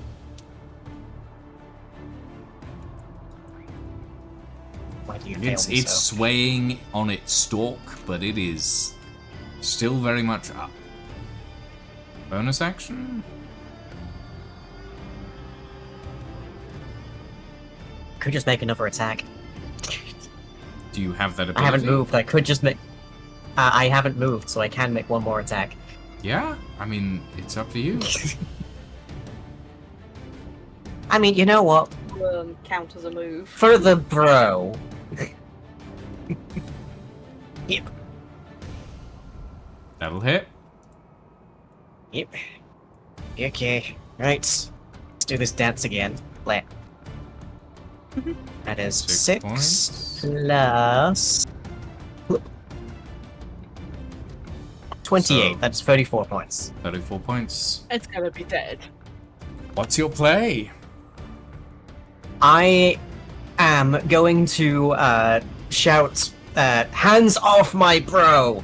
And I'm going to encircle it with my flight, and I just like decapitate it, just like buzzing You're just around gonna the side. Go all the way up, Yes. spiral cut its Yeah. skin off. Fair enough. All right. You prod on the inside of the worm. Hear this? You hear, "Hands off my bro!" And then you watch as a knife sort of spirals its way up the gullet, and you land in the spiraled carcass of a dust eel. And we are out Nice. of initiative. Hey. All right. The last dust eel falls, and all that's left is the little baby dust eel sitting up on the hill as it starts trying to burrow away. Yeah. Don't end up like your brothers. Also, bro. A little tear like leaks down from Prod's eye. He's like, "Oh, thank you, bro. I didn't know our brohood meant that much to you, bro." Ah. What happened when I was 60 feet away? I feel physical pain right now. Damn. Okay. I would like to quickly point out those were juvenile dust eels. Uh-huh. Since I'm never gonna get to, you guys are never gonna come to this area again, probably. I would like to show you the actual size of an adult dust eel. Okay. That doesn't look that bad. Oh. Oh, Hello. Yeah, oh no. that's the size of an adult dust eel, which is what you guys could have encountered. You know it's bad when the minis of the entire party could fit within the mouth of the mini of the enemy. As a note, like That's fine. with the like adult dust eels, they don't hunt in packs, so you would have only had to good. face one of them. But Probably from the inside out. yeah, maybe. Okay. Right. So, you all recover yourselves from this little tete-a-tete with the local fauna, and you start making your way the last leg of the journey to Necronir. It takes you about 3 hours, but eventually you do manage to come to the gates of the dark city of Necronir. It is surprisingly deserted. As you step towards the gates, you see no guards. You see, like, across the walls, there are, like, braziers that have been lit in, like, this green flame. Walls are, like, this old, dark stone. You can see in the distance, above everything, is the broken cathedral of Necronir. Which, as you look, you realize that parts of it are just, like, floating in midair. And the spire itself is cracked and broken off at, like, this odd angle, but an angle that seems untenable to physics. But it's still standing. You look beyond the walls into this sort of dark expanse of city, and you see, like, a few people, 1, 2 people, disheveled, ragged. The city is deathly quiet, as if no one's properly lived here for years. But as, like, you guys step through the gate, you look up and, like, there's different windows, shutters slam shut as you walk through. And I will bring you guys into the last area for today's little adventure. Okay. Where are my mini librarian? They're over here.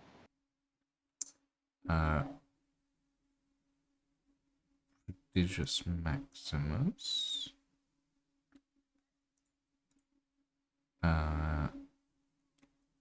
Ingvar. Took me away, a secret place, And a sweet escape. Can I sing that? Alright. Is that copyright not allowed? If you I sing it think bad it's enough, it can't be fine. claimed. Then that's great. Good news. And I will summon you to this port. Welcome to the Summon city of me. Necronir, everybody. Still in development. You don't. It's literally the opening. It is literally the entryway. As you all walk into the central plaza of the city of Necronir. Ruh-roh.